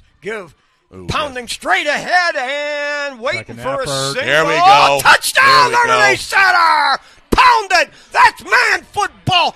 In your face. Pound, pound, pound. Drive it in. Tell you what, there were so many bodies in a small box. I got to watch the replay there, Brian, but man, oh man, that was a straight dive. Waylon Rentz on a fake pitch. I want to see this. After the special teams play, we're going to get a chance to watch that, but nothing like 1 inch at a time. Liberty Center, great job up front, getting the touchdown. Spangler the snapper. Amstutz the holder. Rosebrock aims, fires, winds it up, kicks it up, and it is good!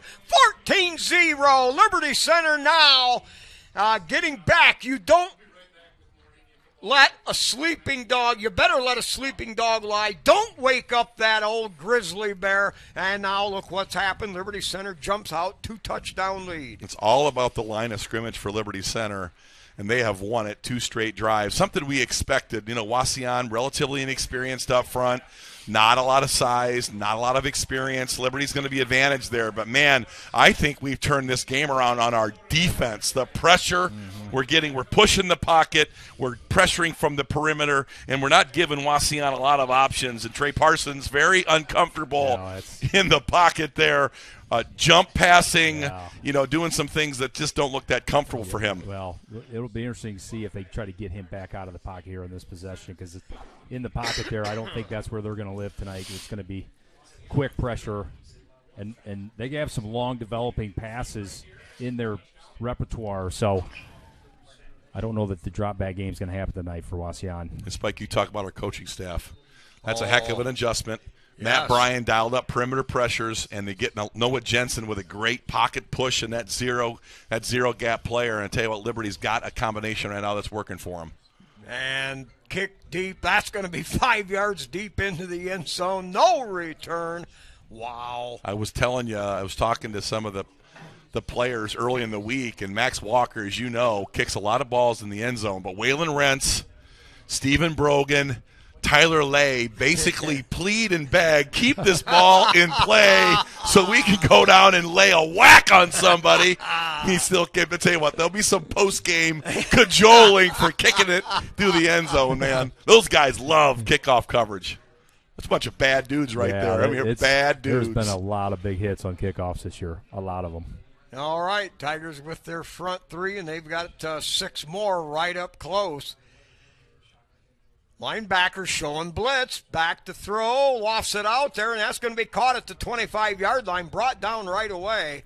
Tigers with good 2-man coverage there once they flew to the ball. So a 6-yard gain for Wauseon. And the ball's going to Tyson Rodriguez. They've got capable players on the perimeter. Wyatt Smith, a good player, but number 9's going to see 8, 10, 12 targets. Stay on him, stay with him. That was a great tackle right there because he can do some damage after the catch. Okay. Double wide out to the wide side. They're going to give it straight No. up the middle. No. Hit right away right there. That was Xander Zider, I believe. Yes, sir. Number 30. Yeah, Xander number Zider grabbed him at the line of scrimmage, hog-tied and horse-collared him down. No gain on the play, 3rd and 4. Spike, Nick Miller and I talked about how great Xander Zider has played, and he has been fantastic.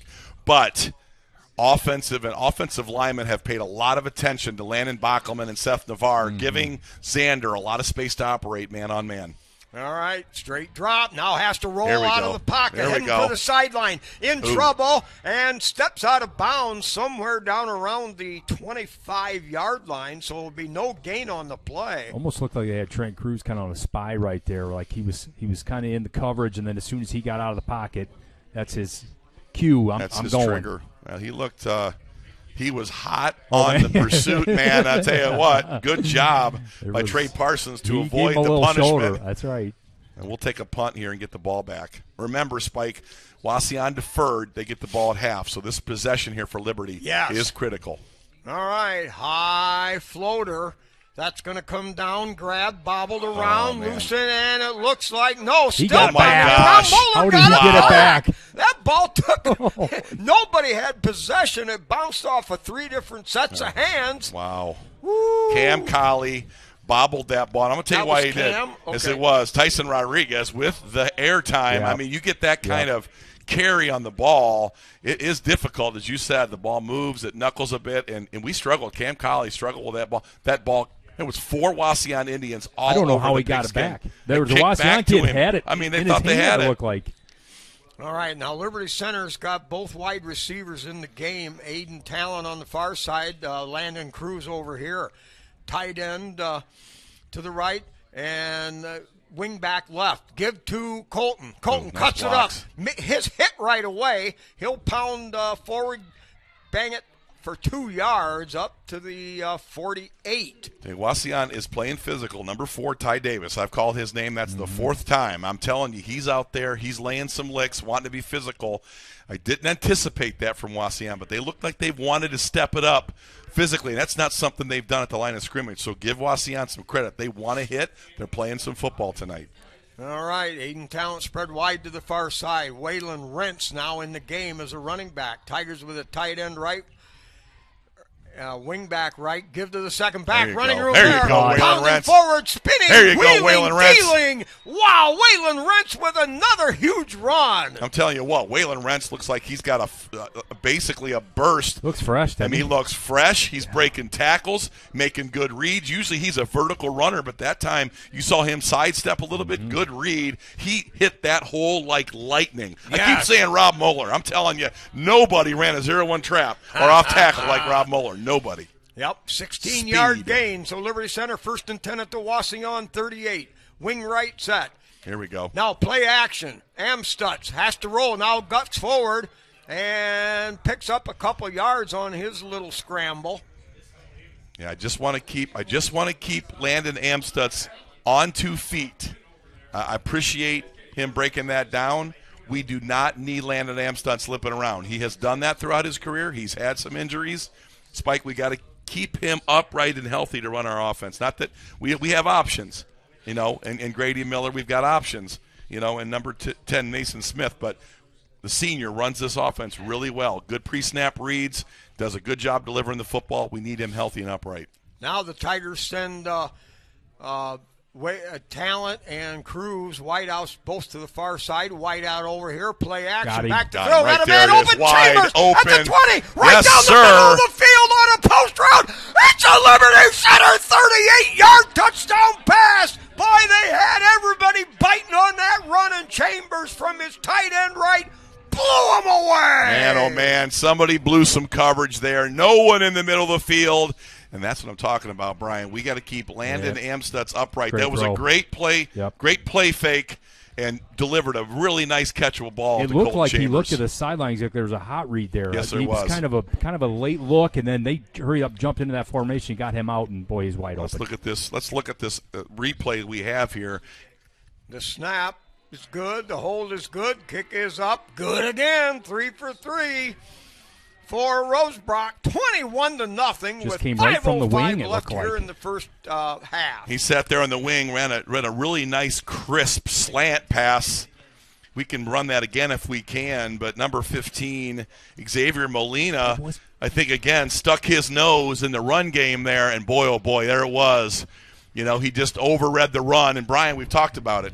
You're going to run the ball that well, your safeties are going to stick that nose in that run game one too many times, and bang, Liberty Center made him pay. Shane Hollenball is up in the box here. He said that was a cross-country play. Cross-country. I don't know if we ever called that when I played, but I know well, they ran the cross-country against Brian, against Tenora, first play of the season, and that was also an audible, that cross-country pass. Waylon Rentz touches the ball twice. He's got like 35 yards.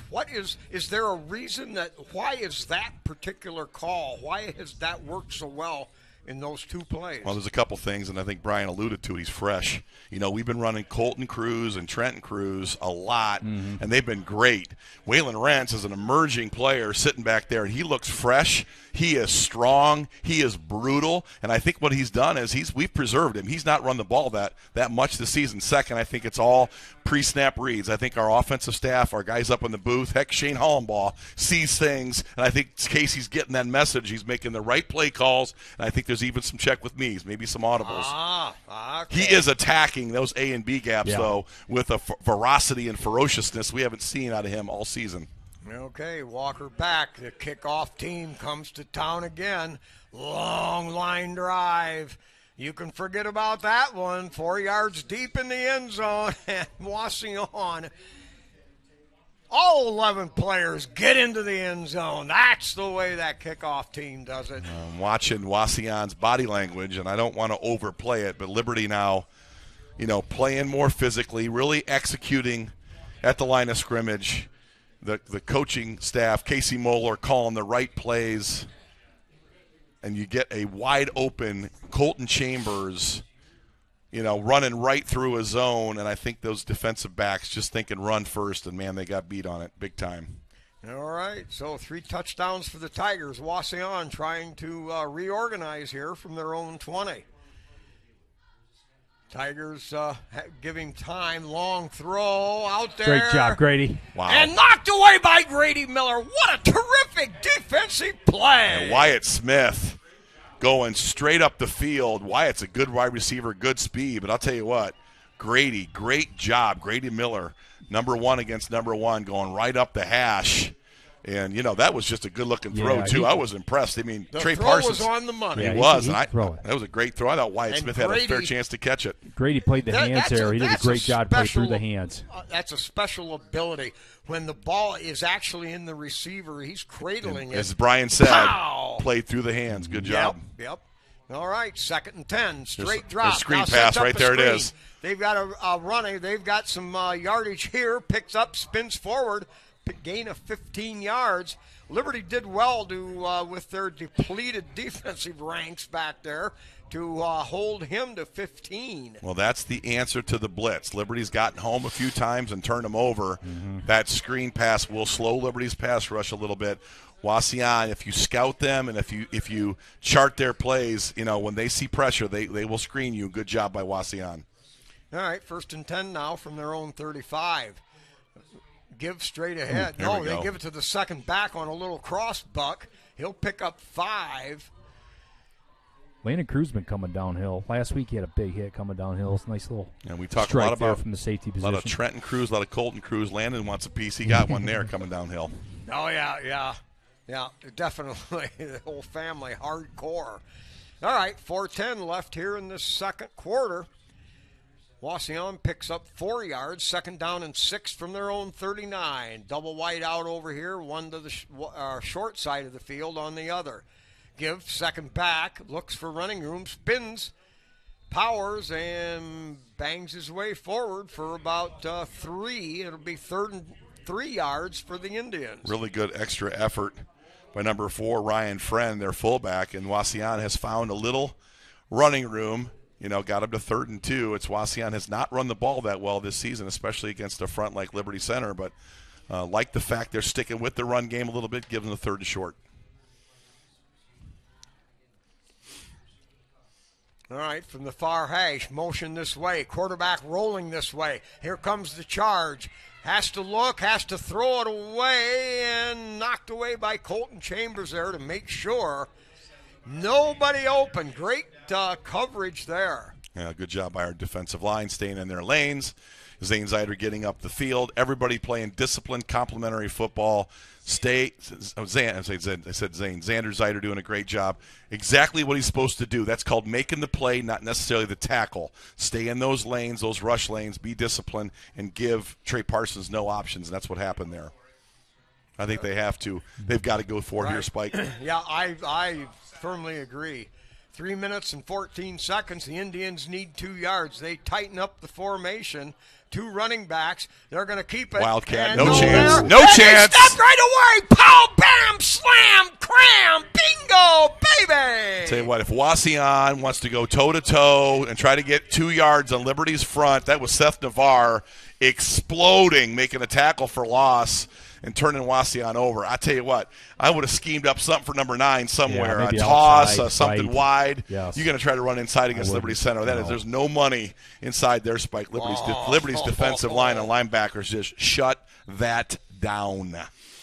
All right, now Liberty Center has a chance to twist that heel and dig it in a little harder. 3:10 to go. The ball on the Wauseon 43-yard line. Amstutz under center. Now play action again. Got He's him. got the same route Yes, there. sir. What a What catch. a grab! He nailed that with one hand, pulled Wow. it into his gut, rolled over, kept possession, and now we're going to get a late flag. That's going to be against Liberty Center, and it's going to get some trash talk, I think, against Liberty. Could be unsportsmanlike conduct against Landon. We'll see. What a phenomenal catch, though. Yeah. Great hands, great route, and great delivery by Amstutz. I think they're going to get, and I think Casey Moeller is not going to be super happy if this is going to go against Liberty Center. I think he was trying to give the ref the ball, and he kind of put it in front of the Wauseon player's helmet, kind of on accident there. I think Liberty Center is going to get anything intentional, but yeah, Liberty Center is going to get a lot of eyeballs post possession. Amstutz had a good ball. That's a great he ball. throws a good ball. Let's just keep him in the pocket, keep him protected. Well, I think we're going to see. Not going to see it. Okay. Wow! Instead of a first down. It'll be first down, but we're going to 5-yard line. Now the ball back at the 28-yard line. Okay. So it'll be 1st and 10 for Liberty from that point. By the way, Casey Moeller doing some coaching there to Landon Cruz. And so is Ryan Miller. These guys are not going to tolerate penalties. All right, out of the I formation, give to the second back, straight up the middle, hit right there at the 25 and flipped up and over, so a pick up a 3 for Liberty. And Wauseon playing just physical as they can. Austin Kovar just taking on Colton Chambers there and dumping him on the turf. So Wauseon is putting their best foot forward here physically, doing a really good job trying to match Liberty's physicality. But Liberty with the ball, within striking distance, up 21-0, Spike. They're in control of this football game. All right, they've got now it moves back to the tight end spot, wing left set with Cruz out wide to the right. Gives second back, looking there we for go. running room. Big back time. Block Big this time. They're not going to get him. Yes, sir. It's 25 yards away from Colton Cruz and a Liberty Center Tiger touchdown. I want you to watch number 70, Seth Navarre, number 63, Stephen Brogan, just Mack truck that hole wide open. I mean, give all the credit to the running backs, but that offensive line was phenomenal. We'll get the replay, but our audience needs to watch 70 and 63 there, just absolutely Mack trucking holes for our running backs. Wow. That was fast. They scored that in about 1 second, it looked like. Let's watch that replay on that touchdown. I'll tell you, our offensive line can be devastating. Here we go. 70. Good job up front. Here we go. Boom and boom. Yes, sir. And you knew Seth Navarre, although that guy tried to take him down. He went to the turf. They wanted no part of Seth up front, up top. Good job by our offensive line there. And I'll tell you what, Spike, 28-0. Been hard-earned. It's been a good, hard-hitting game, but Liberty Center now starting to impose their will. You know, and the adjustment it takes mentally, I'm asking here, when everything is, we've talked about this earlier, but when everything is going your way throughout the season, and then all of a sudden you run into, hey, this is a worthy opponent. 2 possessions, 2 punts. Now our defense hasn't let up a bit.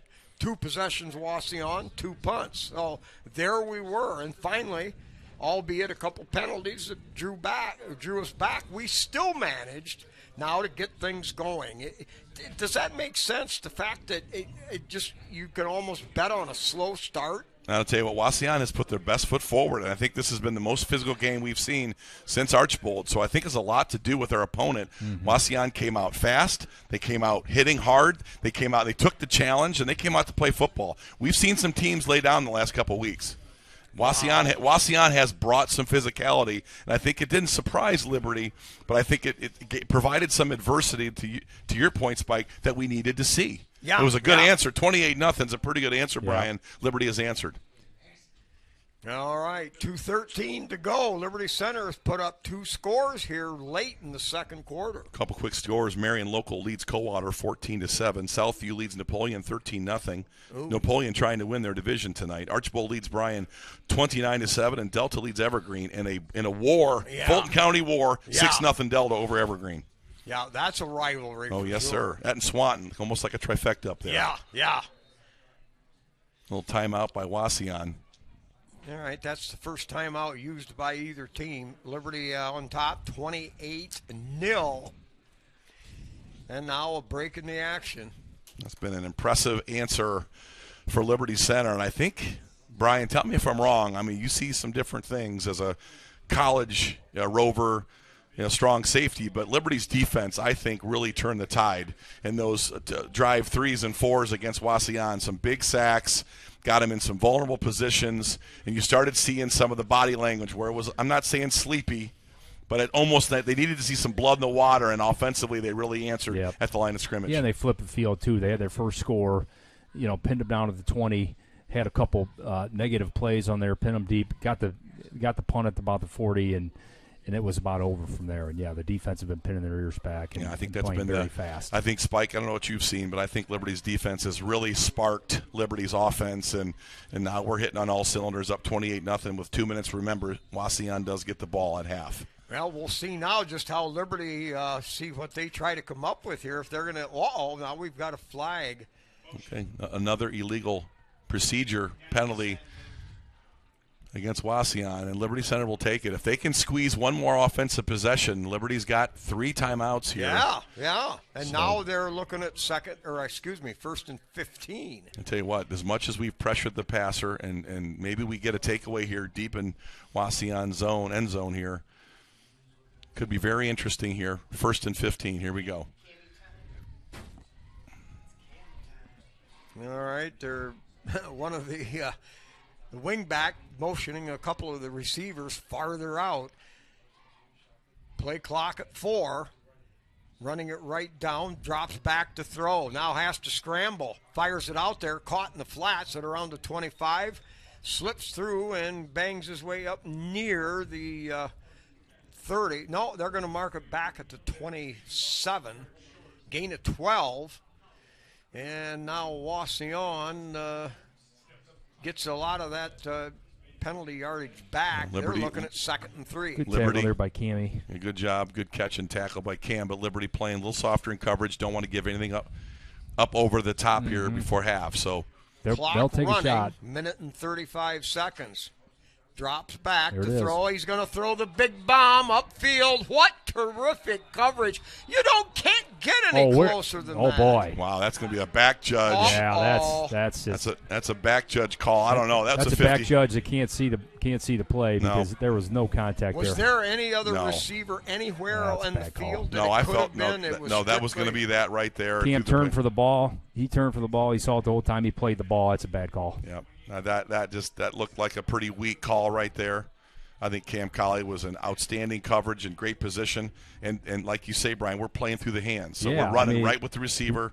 There was no contact, even no hand fighting there. Well, the guy that called it, he couldn't even see the contact. So Coach Moeller let him know you got a line judge here. Why those? And you didn't call it. Didn't call it. And he was running with the play. A back judge was about 50% in sight there. All right, that gives Wauseon first down at their own 42 with 1:28. Back Here's to your screen. throw. They Here's set another up the screen here. Ooh, not too this high time. and Yes, brought sir. down over there. Looked on like a Whalen's hard going to pick that tackle. off. Now, Xander Ooh. Zeiter really read that from the defensive line really well, and then Waylon Rentz just delivered the blow. You know, again, the answer to pressure spike is screen. Well, that time Liberty read it. The first time, great job, good job by Wauseon, but Liberty Center cut that in half and read it right from the jump. Who would you guess was in the quarterback's face that time? Number 5, Trent Cruz, and you had a bunch of dudes. Bachman, too. Landon Bachman, Bachman, number 75. Back to throw, has to There's a scramble. holding We've call. got a hold. Flips it up there, caught at the 50-yard line. He's got a lane going It's down all the coming right back. side. Liberty closes, shoves him out Coming of back. bounds. That is Holding. Well, again, Liberty, you know, they're winning their battles, and Xander Zeiter won his battle and got held.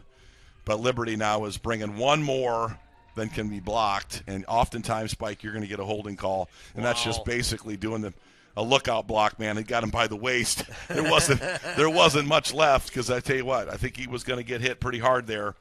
Did a good job, though. Trey Parsons delivered a good ball, but that was because their offensive line held. That holding penalty wipes out a 30-yard pass and catch and run. So now Wauseon has it back at their own 32-yard line, second down and 30 to go. Well, watch number 9, Tyson Rodriguez. Here we go. Back to throw. Here's pressure. Now has to scramble out of it. Zeiter has Xander him. Zeiter. Xander Zeiter! I'm here to tell you, give Xander Zeiter great credit. He played off his block, but it was a coverage sack. Yeah, it was. Again, you talked about He it, went a Brian, number 2 deep. You on the talked post. about Grady it Miller had him blanketed in up. the Swanton Welding pregame. You said they like they like pass plays that take time to develop. That was too long, and we were all over his windows, covered it really well. That is a coverage sack by our defensive back, Cam Colley, all over number 9, Tyson Rodriguez, Spike, and then Xander Zeiter closes and finishes the play. Great job. And you note that Liberty Center uses a timeout. There's 1:02 on the clock, third down and 10 for Wauseon, so Liberty wants to get a stop, and like you said, they want to throw the haymaker now. And I also think situation Liberty Center hasn't had to be in their 2-minute offense, and if they can get out of here at 3rd and 22 and get the ball with about 45 seconds to go, it gives them a chance to rep that 2-minute offense. They're going to need that as they get deeper in the playoffs. Okay, at halftime, we'll be covering both bands at halftime, Wauseon, Liberty Center. Anxious to get those guys on film. 1:02 left here, Spike, and be anxious to see if Liberty can keep this ball from a first down. Defiance, OG tied at 7-7. Out of Glandorf playing better, and Anthony Wayne leads Perrysburg 14-10. A lot of good games tonight, Mark. All right, so here it is. 5 wideouts, empty backfield for the Indians. Standing back at his 25, drops back to throw. Keeping him under control, running him to the sideline. Finally has to just throw it away up the sidelines, and that'll bring up fourth down with 54 seconds on the incomplete pass. Clock stopped. Liberty will get possession. Pressured by Seth Navarre there. He is no average, 6'2", 240-pound defensive lineman. He could run like a running back, and he was running that quarterback, Trey Parsons, down like a dog. I'm going to tell you, he had about one more step, and somebody may have hit the turf a little harder than he wanted to, and I think good job by Trey Parsons just to get rid of the football. All right, Cam Colley, the only receiver, deep man back, high floater. That's going to be short. It'll hit, bound around, and touched, and down there at the 40-yard line. So 45 seconds left. Liberty Center 60 yards away.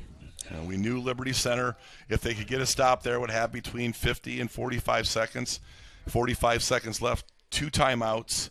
Anxious to see what Liberty Center and their offensive staff dials up in their 2-minute here. Yes. Mark, the Captain Bly, reminding us that every foot of the playing field is a strike zone for Liberty Center's offense. Tigers with 4 wideouts, single setback. They'll throw out there in the flats. That's going to be caught. Tick, up tick, at the tick. 45-yard line, gain of 5 on the play. I don't know that was a play that you gain 4 yards and you have to waste a timeout. Thinking verticals here at some level, Liberty's going to take a couple shots. Good catch, though, by Zach Weaver for about 3 yards there. Yeah. That's a lot of effort and a lot of time off the clock for 3 yards, Brian. Yeah, they're probably going to go vertical here, I would think. They're going to have to. Well, you show them one thing, and then the next play you show them the same thing, and Out you can and come up. back. Yeah. A little out and up. And Yeah. I would watch Cam Colley here very closely if he's going to be on this field. He gives you a vertical threat. And I think you've also got Landon Cruz, a guy that can really get down the field. They're bringing number 20, senior Brooks Bainfield, off the field. Probably not a guy that you're going to have in this type of situation. He's kind of a max protect type tight end. Let's see who's on the field. Cruz, you got number 9, senior Aiden Talent, good speed. You got Chambers, number 40, Zach Weaver. So it's our pass-catching crew here, anxious to see if we can get this thing vertical. Wauseon has played a lot of cover 2 tonight in passing situations, 2 safeties. They've just been a little closer to the line of scrimmage. I think you'll see them play more 12, 13 yards off the ball than a more traditional. Let's see. Now Aiden Talent, Landon Amstutz, Colton Chambers out here in a triumvirate on this Single wide high side of the safety. field. Has time, looks, throws it deep, floats He's it got out him. there, running under Yes, the sir. ball. Oh, Chambers, what a what a catch! What Wow. a catch down there around the Good 30-yard ball, line. too. Man, Over oh, his man. shoulder like Willie Mays, pulled it in. And I'll tell you what, that was a heck of a throw Yeah, it was. by senior. Dropped it right in I mean, there Landon on you, Vinny. Amstutz. I mean, It was a good ball. tight throw, excellent route running. Liberty now in field goal position, but oh man, Landon Amstutz, great throw, Yeah, he great put that catch, right before the 32 safety, yards too. on the grab. great throw by Landon. Now the Tigers show 4 wideouts, 3 to the wide side. Amsut straight back, looking for his tight end. That's caught out there by Weaver. Bangs his way down to the Now you got some 15-yard options. line. You know, we talk a lot about, Casey and I always argue about left hash, right hash. Where does a right-footed kicker want to be? I contend they want to be on the right hash because they want to swing that thing back to the goalpost. He contends the left hash, so I don't know, but they're playing a lot on that left hash. So maybe number 84, Ian Rosebrock's telling Coach, get me on that left hash, Coach. That's a good point. I like that. All right, so 2nd down and 1, the ball on the 16. Tigers have 1 timeout with 27 seconds. Trip receivers to the wide side. Amstutz is going to keep Quarterback it. Rolling draw. out. He's got it. Running He's got over it. the 5. Oh! Cuts to the outside, down to the 3-yard line. Gain of 13 yards. Wow, spread them out, run the quarterback draw. Didn't see that coming. Great And now, play. yep, of course, they'll spike the ball. And let's see, they got a couple of extra seconds, ran off the clock. 17 seconds on the 4. That's a heck of a play Wow, call. now Yeah, they it run was. another one. Great job by the Ew. offensive staff again. On the quarterback draw, big yards inside the 5. Landon did a great job. Spike, he was reading his blocks and getting the daylight. That was a really good run by Landon Amstutz. 2 great plays by the quarterback back-to-back. Phenomenal throw and a great job there on the quarterback draw. You know, they ran about 3 extra seconds off the clock. I don't know why. Anyway, 2nd and goal on the 4-yard line. Amstutz under center. Give to the second back. That's gonna be a Power off the touchdown. left side. Yes, Straight sir! down Into the end zone. He barrel Oh, rolled. my That guy goodness. knocked him back all the way to Treva Stevens' fence. And Liberty Center now with 11 seconds to go. Scores their 3rd time here in the second part of the second quarter. They lead it 34-0. 34 seconds to execute that, and Yeah, that that the was key play on that impressive. drive was Landon Amstutz's throw to Colton Chambers. Yeah. My goodness. Dropped it right in between the corner of the safety. That Good was ball. an impressive throw, and then a great job on the quarterback draw. And then Kick, low line Got it, though. drive. It got through there somehow. yeah. I think they got a flag for jumping over the center. There is a specific call that escapes me on when you jump over the center.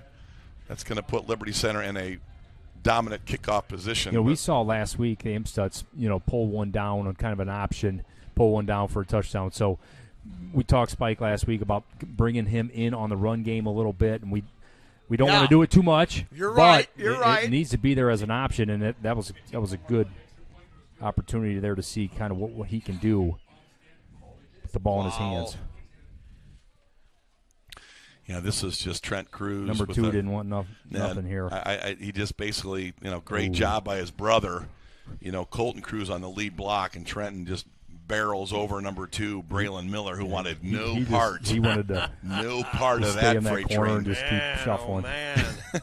It's always good to go backwards when you got that guy bearing down on you. Trenton Cruz finishes runs like no other. Liberty's offensive line has just turned up the heat. 35-0, and early in this game, there was, 2 or 3 possessions where Wauseon held us down, and just give them credit. But Liberty has really answered. Physical, good play calling, excellent counter punching. This could be your field goal, Spike, right here. What do you think? Yeah. I think he might get it. He's got the win. He's got the win behind him. Yeah. Why not? He almost had one against Evergreen. I know what Waylon Rentz and Stephen Brogan want. It's not a field goal.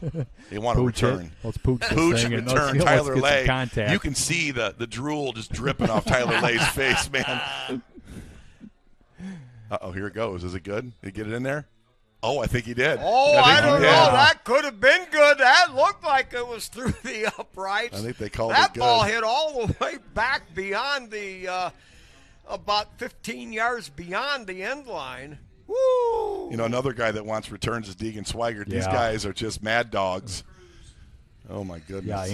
Yeah, bunch of dudes just – I mean, it's a rarity. Usually you celebrate a ball that's kicked in the end zone, but our coverage team wants returns. Yeah, yikes. Ooh, boy.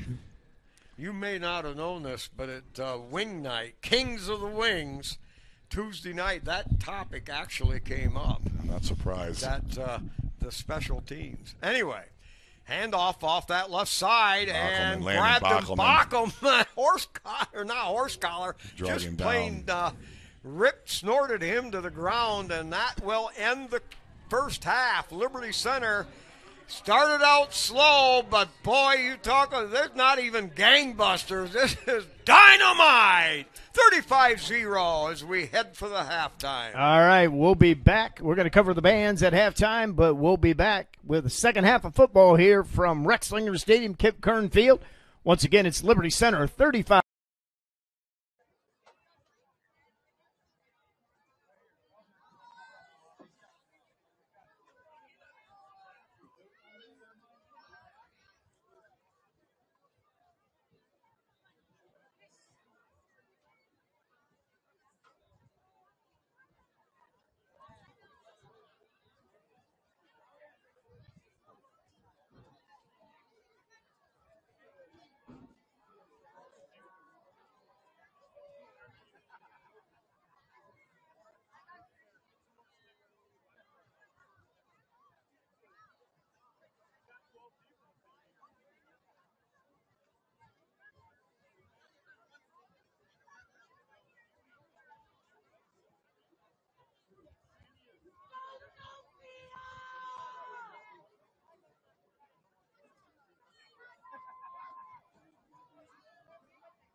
All season long, the Wauseon High School Marching Indians have brought you the biggest hits from DJ playlists. Tonight we bring you our favorite stack of wax.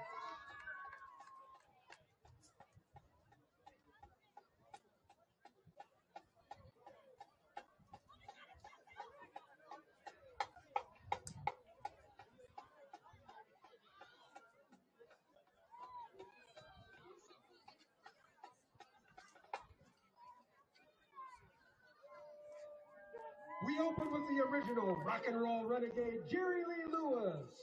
Goodness gracious, 3 balls of fire.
The late back 60s gave us the Beach Boys and their epic tale of the surf, the sun, the girls, and the cars. Here it is, I Get Around.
The Rolling Stones have been a constant for decades. And we bring you their #1 hit from 1966, Painted Black.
Wauseon High School, Marching Indians. Marching Indians are honored with the representative Mr. Matt Clark, Mr. Andrew Barnard, and Mr. Luke Agney. And our Marcher of the Week is Noah Smeltzer.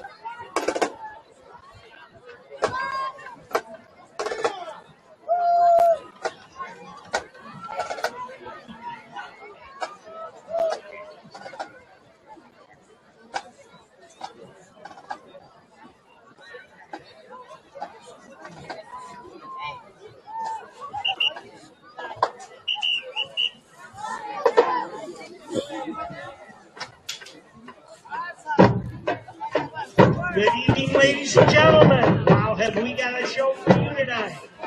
Please join me in welcoming to the field marching pride of Tiger Country, the Liberty Center Tiger Marching Band. And this one is here by drum major East Kessler, the captain of the game.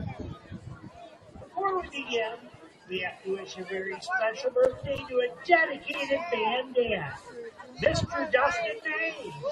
Happy birthday, Dustin. Tonight, the band is honoring our seniors. We bring you a show hand-picked and conducted by them. These seniors are known for rising to the challenge, and they have chosen some rockin' music for the band to fall in line. Our first song comes from the songbook of Britney Spears. Hit Me Baby One More Time. Get ready to jam along to her song Toxic. Conducted by our senior, Jillian Stevens. She'll cook you a good pizza at Marco.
Here is Through the Fire and Play.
Before we end our show, we'd like to bring out and recognize the individual seniors for this year. Here they are. Senior percussionist, Lizzie Ruby.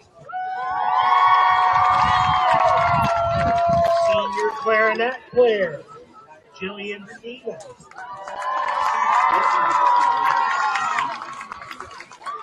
Senior saxophone player, Alan Blair. Senior flute player, Jesse Miller. Senior clarinet player, Jaden Scarborough. Senior percussionist, Vivian Gabers. And senior trombone player, Reese Kessler. Senior majorette, Maddie Chang. Seniors, you have given countless hours of practice and have been dedicated to the success of this band. We will cherish the many memories that we have made with you over the years and want you to know that you will all be missed. Thank you very much.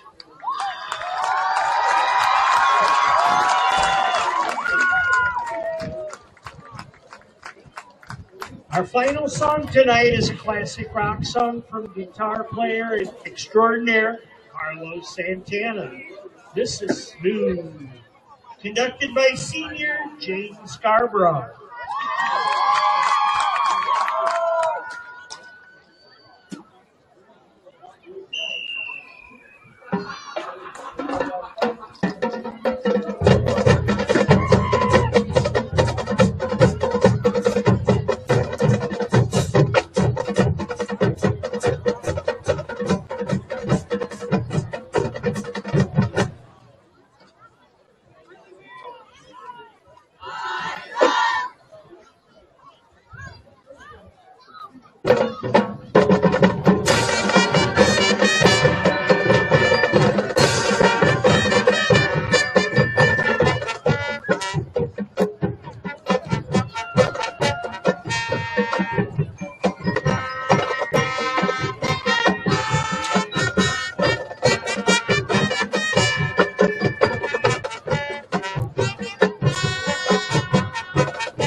All right, our halftime show.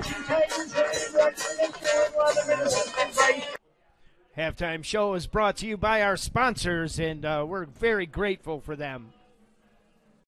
A huge thank you to our 2023-2024 Tigers Sport Life sponsors: KK Collision, Meyer Badenhoff Insurance, STN Design, Affinity IT Group, 3Chord, Davis Farm Services, Swanton Welding, Ham and Dick Leatherman, Pisanello's Pizza, and Gerald Grain Centers.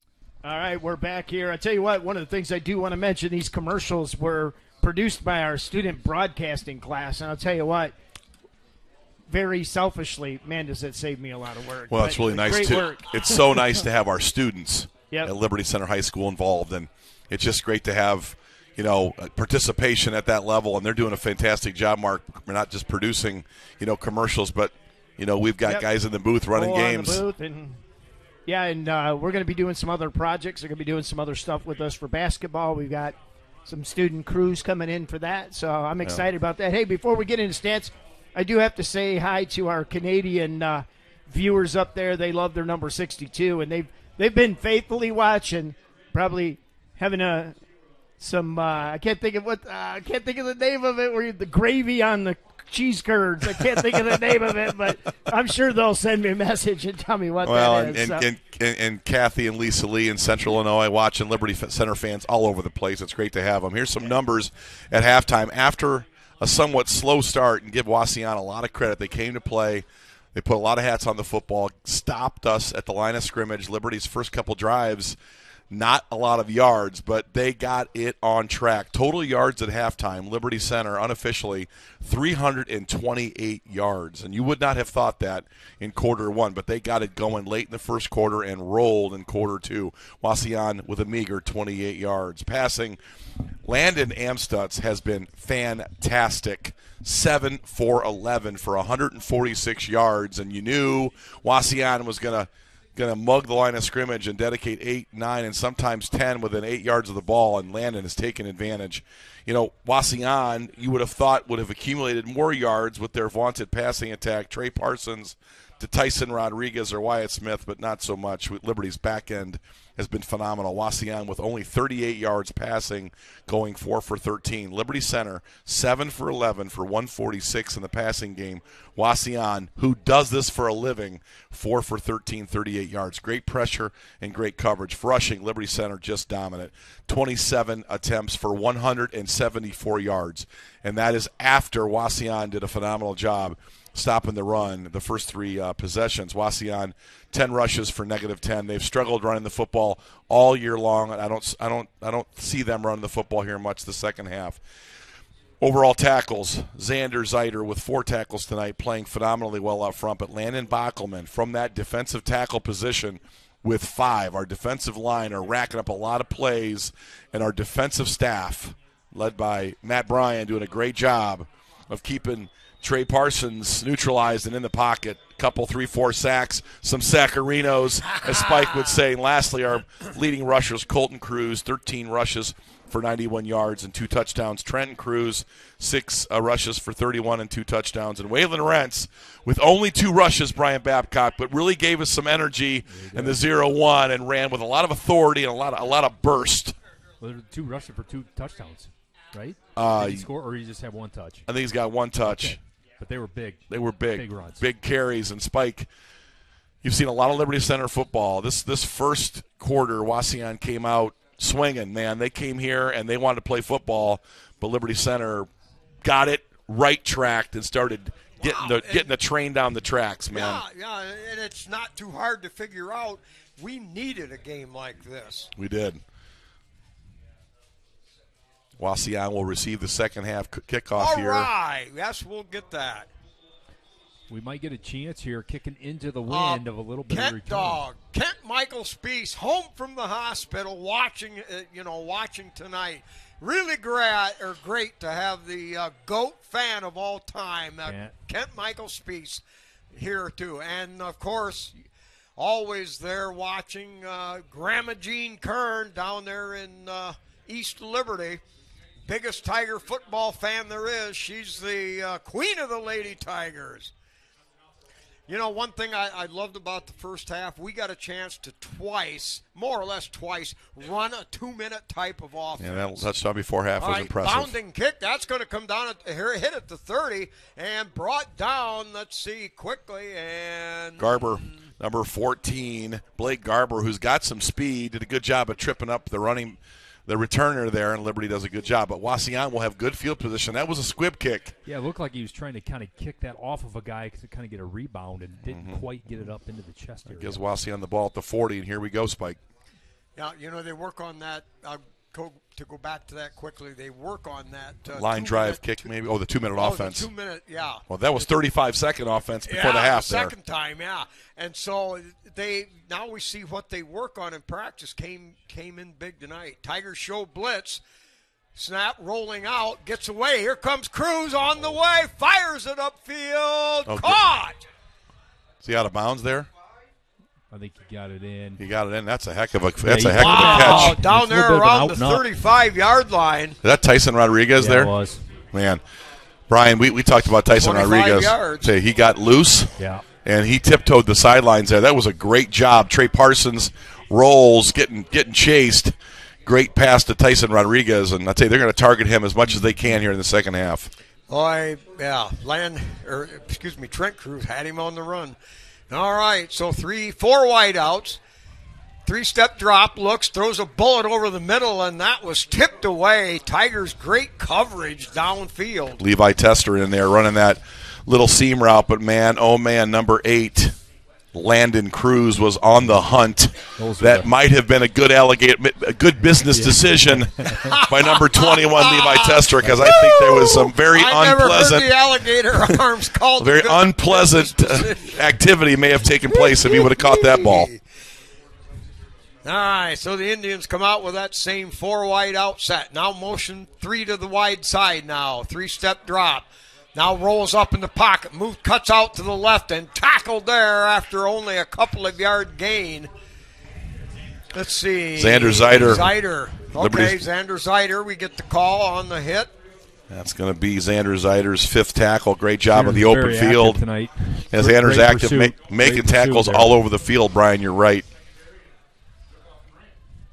There's been a couple where he's kind of rolling out and the quarterback is running away from him, and he's running 15, 20 yards and still pursuing. So good job by Xander. Good athlete, Xander is. All right, 3 to the wide side. Quarterback drops back, has to move, rolls, fires it upfield. That's caught down there inside the 23-yard line, but a flag on the play. Let's see if that's going to be. It could be holding against a receiver, against the Liberty Center, against one of the receivers, or could be holding against them. Let's see where this going to be a chop block against Wauseon. Very good. That looks like something Liberty might do at the line of scrimmage. We do chop block. That is legal. But I think he was looking okay, Rodriguez boy, that's again there. Take a a possible first down out of the picture, and now that'll move Wauseon back near midfield now. They'll have a third down and, Spike, Brian. 25 to go. Brian got that right. They're targeting Tyson Rodriguez a lot now. You're going to see a lot of targets, probably double-digit, to get that kid the football. I'm a little surprised they didn't get him the ball, even in the running game, the wide running game, some of those wide sweeps and tosses, earlier, some reverses. So here we go. All right, little tighter formation. Straight drop, looks upfield, now has to scramble. Tigers chasing, now fires a block there. Waylon Rentz, I think. That was Waylon Rentz. Wow. Seth Navarre also looking to pressure. Great job by Waylon. He's playing with an energy tonight. He's been a great player, but that's a big-time play by Waylon, and great job by Seth Navarre getting pressure again. They're getting Trey Parsons out of the pocket. Yeah. You want to make him roll left and throw across the field. We'll take our shot Waylon there. Rentz there, if you play that back, he had an underneath receiver, got in front of that, and then was able to pursue and still knock that ball down. Great job. All right, Moeller and Colley back deep. High floater. That's going to come down at the 5. The Tigers will let it go. It'll bounce into the end zone. Woo. So a 52-yard punt, I believe. Can't say enough about the punting of Tyson Rodriguez. The guy's got an electric foot and really has flipped the field a lot for Wauseon. Early in this game when Wauseon had to punt, Tyson Rodriguez put Liberty in a bind, and we've had a couple mishandles and about turned the ball over with some of that hang time that Tyson puts on the ball. Tyson averaging 36 yards a punt, but boy, he's been booming tonight. Now the Tigers have it at their own 20-yard line. White out here, wing. They give it straight ahead. Straight dive. And pounding forward up across the 30-yard line. That's going to be a Tiger first down. Nothing like a dive play. No lead block, just lightning quick to the hole. Looked like a 2-dive right there. Just right now, Colton Cruz gets the line of scrimmage and exploits that gap. Great job by the offensive line. Primary blocking on point. Colton hits it. 10 yards for the first down, Spike. Great first run. Looks like we got Hunter Spangler to right tackle now. Hunter's been a little banged up. Good to have him at right tackle. He is a rising star in this offensive line. He's a little better this week, so that's a big help. All right, give again on that quick hitter right up the middle, and that's good for about 6. Liberty Center's really going to want to grind this out now. We've got a running clock. They've got the first unit in there, as is customary, into the second half when you've got a good lead. But now the Tigers are going to want to hold this ball as long as they can to keep grinding out time for everybody to just get more reps. Good job. We get Goose Gieske checks in the game. Liberty must have seen something in half, hitting those dives very quick to the line of scrimmage. Liberty lightning fast in the backfield. All right, now Chambers sets up over on the other side as the wing back. They're going to give it again. That's there. Waylon Rentz hits the hole quick and pangles and jungles his way up to the 44. It seems Wauseon's answer to those dives was a 5-man odd front. Taking away A-gap dives, we go off tackle for big yards. Liberty just one step ahead of the Wauseon defensive staff, just basically playing cat and mouse, and Liberty Center right now winning that. And they make adjustments, we make adjustments. Is that due just to the fact that we're able to always counter? Yeah, and I also think a great offensive line. Offensive line, fantastic, and I think Liberty's got some check with me, audibles at the line of scrimmage, and I think Landon, being a senior, has the poise to do that. Double wing set, motion set, jet sweep coming around this way, looking for a hole. Here we go. Cuts his way through, pounding forward up across the 50-yard line. Gain of 7 on the play. I like this Waylon Rentz stuff, too. It's just wear and tear, shoulders forward. I'm starting to see the offensive line, lead blockers, Wauseon on their back, going backwards, and I think Liberty's running game now fully engaged. Yes. Tyler, Goose Gieske in there on the offensive line. That's hat-on-hat stuff. Liberty moving people exactly where they want them to go. And, again, Wauseon, great job in that first quarter, but Liberty now firmly in control here. Bockelman and Navarre on the other side. Now a little crossbuck straight up the middle. Dances and prances and pingles and jingles his way. Chambers picks up a couple of toughies. I like that little misdirection, little wing reverse in there. And you say, well, that only gained 2 or 3 yards. But, Spike, like you often talk about, show something, let Wauseon react to it.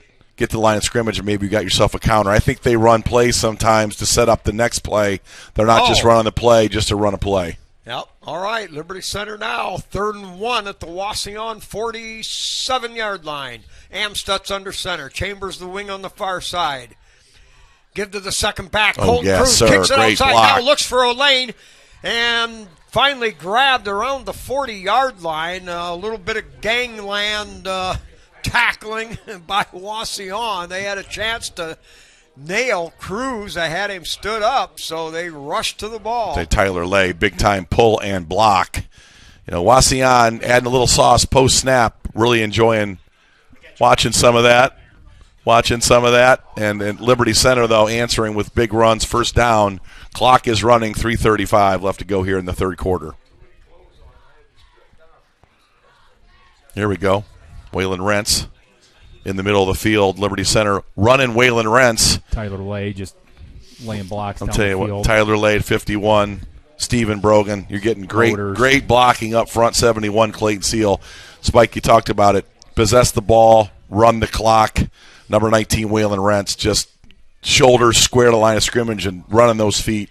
Yep, He is physical, man. I don't think you'll see the ball in the air again on this series.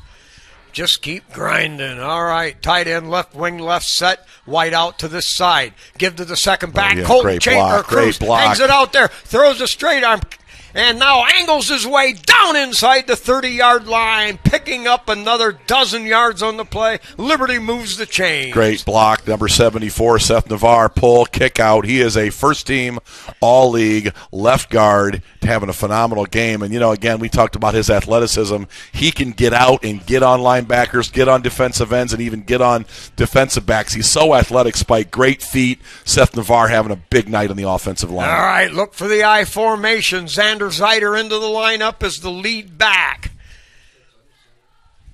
Out of the gun, here we go. Out of straight up, and powers third runner and just banging his way forward.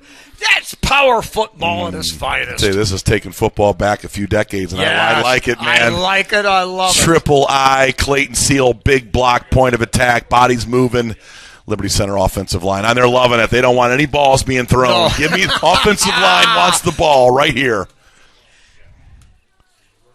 Number 40, Zach Weaver, checking in again, another physical player. Vince Lombardi would love this. Oh, gosh. Vince Lombardi is giving us a standing ovation with this triple I formation. Here's Zeider, the lead back again. They're going to give to the second back this time. Waylon Rentz cuts outside, stays on his feet, passes down the sideline. Oh, my goodness, what a finish. Wait wow. for a call here. They call him they're going to say, I believe they're going to say he Ooh. stepped on the sideline down around the 8-yard line. Man. He was into the end zone. Did you see him, though? He got on people at the goal line. He got to the boundary and just exploded, and then some poor defensive back gave him a weak pass, and the right arm just, boom, the old Rex Lindgren reverse forearm. We're Yikes. under a minute now in the third quarter, and Liberty Center doing it the old-fashioned way. Grinder out of the eye. Give to the first back. That's Zeider. Breaks one and pounds forward. That time the defense was there to hold, and that'll make it third down. And maybe picked up 2 yards, maybe. This is exactly, Spike, second down. To your point, this is what Liberty wanted. Run the clock. Possess the ball. And I'll tell you what, Nick Miller, Paul Amstutz loves this. They're going to put a lot of blocks on film. Be a fun day tomorrow morning. They get this ball in the end zone. All right, they're going with that I formation, 2 tight ends. Give to the third back. Yes, running sir. there, Yes, down to sir. the 3, the 2. He dives forward. Yeah. He's into the end zone. He got the ball forward, crossed the plane, broke the plane into the end zone, and Liberty Center scores. They go up 31-0 as the third quarter clock runs out. Yeah, we got a flag here. We'll see if it's another unsportsmanlike conduct, or we'll see personal foul against Liberty Center. Going to give him the touchdown. Going to be a post-possession flag against Liberty Center, and it looked like the flag could go against Brooks Bainfeld. Again, maybe some post-whistle activity. I want to watch that replay, Spike, and see who that was. But Casey Moeller will have a word if, in fact, that was a legitimate penalty with Brooks, if in fact that was him. So, but Liberty, big touchdown. You love the triple I, and you love everything in the middle of the field. That offensive line just dominating Wauseon right now. All right, Amstut's in there for the hold. Kick is on the way. It is good! 42-0. I want to see if we can see on the replay who that penalty was against. I'm watching the pile. Where is 71 at? I'm looking. Was it, didn't he? Yeah, not enough of a replay. The captain, Mark Bly, thinks maybe 71, Clayton Seal. That's who's getting coached up. Well, I see there's some coaching. You know, that's the back end spike of some of these penalties. When a Liberty Center football player gets a penalty like that, you're going to see Casey Mueller and Nick Miller and Ryan Miller take their shot and coach these players up.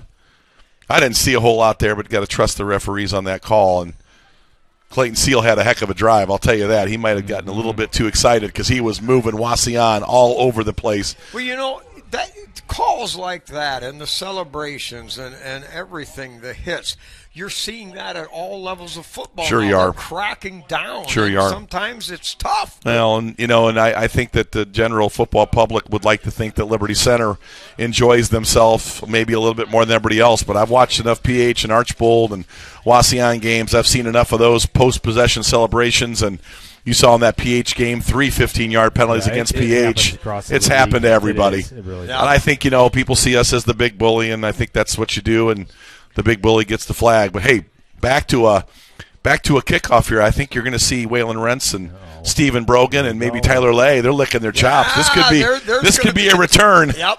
Liberty kicking instead of the 40. R2, L2, L1. Here we go. He delivers a bounding Oh, ball, man, takes a here we go. high hop. Yes, sir. Yes, sir. Ball rolling around. Oh, man. Oh, yeah, smart. Finally Oh, on it. smart. No Liberty Center Tiger gets a tackle on that play either. I think that what was an astounding kick. I think Austin Kovar had a chance to return that if he wanted to, and I think he made, again, another very smart Fulton County business decision. I think I better just act like I got to cover it up here. That was a great job. Whoa, we're spiking the board. Yikes. We are excited to watch that. Got to bring it down a little bit. Oh, okay. We may have to go to quartermass the way we're playing. Here we go. Great job. Great kick there by Max Walker. He just drilled a line shot. Number 10. All right. Austin Tigers Kovar have took a it to lot the of turf. That, first unit defense still in there. 11 minutes left here in the fourth quarter. Low snap, scooped up. Little forward handoff there, and running nowhere, side to side. No gain on the play. Yeah, that's a no mas from Wauseon. Just no more. Handing the ball off for a tackle for loss. Colton Cruz and Waylon Rentz just running it down like dogs. They strung him out, and there was just no place to go. No cutback lanes. That's one thing. Liberty Center's offensive line creates situations where there are cutback lanes. Wauseon cannot generate Liberty's run fits are just off the chart tonight. All right, back to throw. Rodriguez has time, throws that little route over the middle, caught up there around the 30-yard line. That'll be 17 yards and a first down. Little back shoulder in the slot. Pretty good throw right there. Thomas Mueller was on top of that route. Not bad coverage. Yeah, he kind of threw him back and threw him open there. It was a good throw.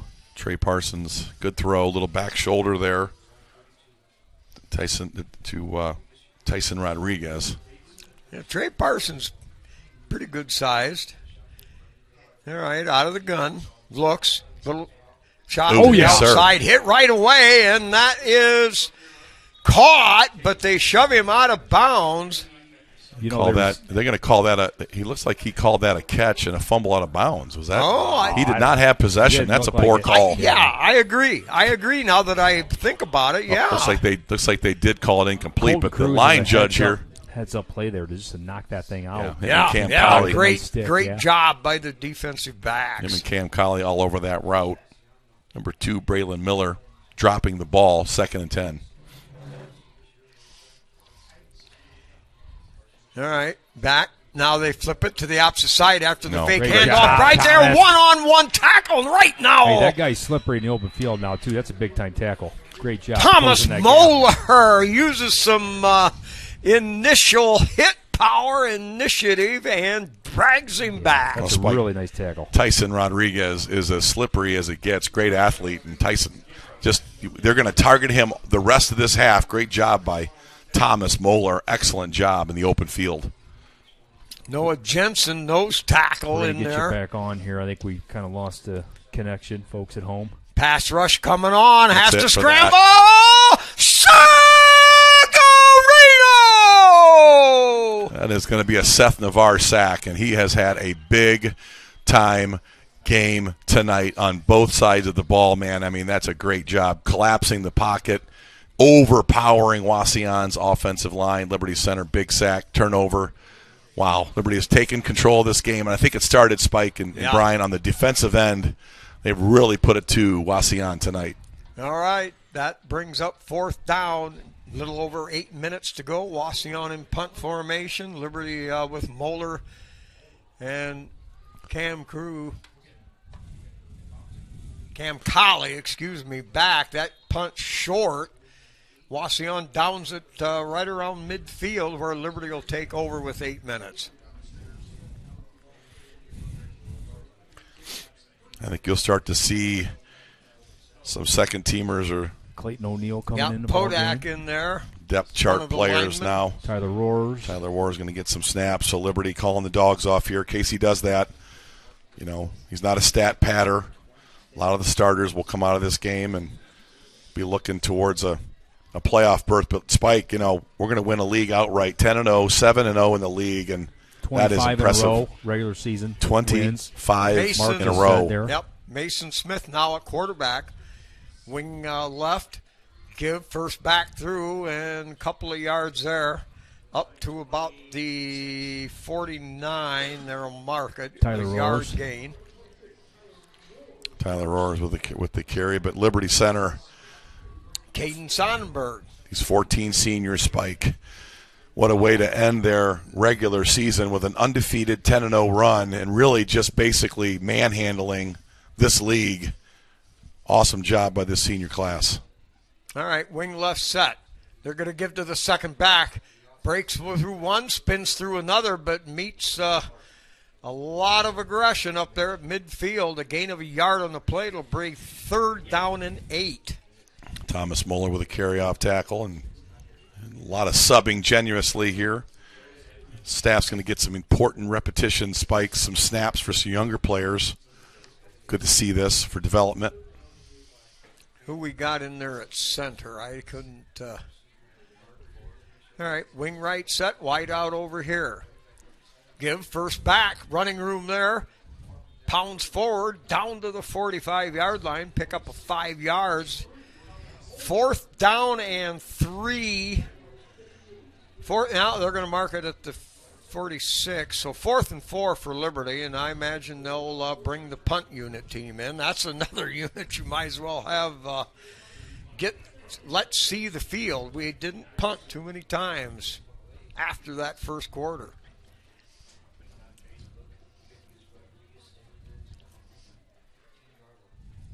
Long count, good snap. Just cuts a little poocher. That's going to hit inside the Good 30. roll. And it'll roll down and go out of bounds around the 20-yard line. So with just under 6 minutes, the ball changes hands. Wauseon now what could be their last possession of the game with the clock running.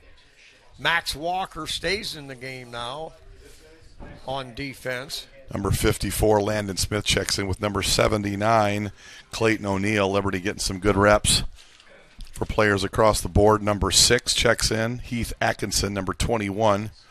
Ted Wyrembeck checks in. Number 4, Will Fitzenreiter, playing a little defensive back. And number 15, Noah Hammontree. So Lucas Navarre, 56, out there. Tigers set up.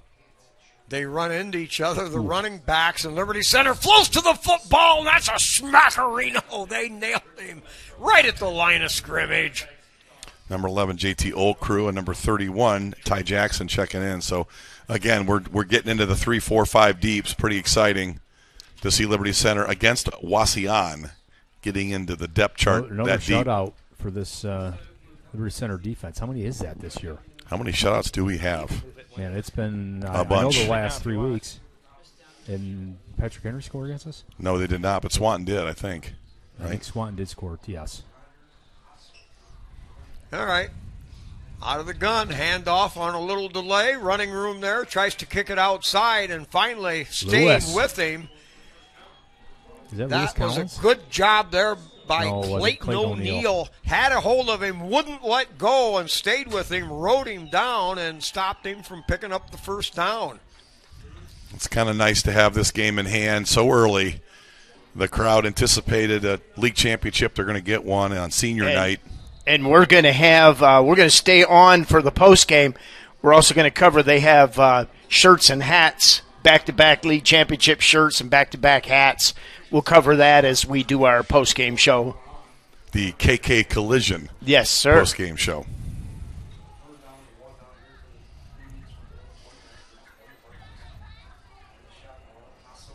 Again, now handoff, heading around the left side, runs right into a buzzsaw. No gain on the play. The Tigers Stevie. hold on 3rd and short and cause a yard loss. Yeah, Steve. Wow, Steven. that's nasty business there. Nasty bit. Steven. Marion Local 28, Coldwater 7.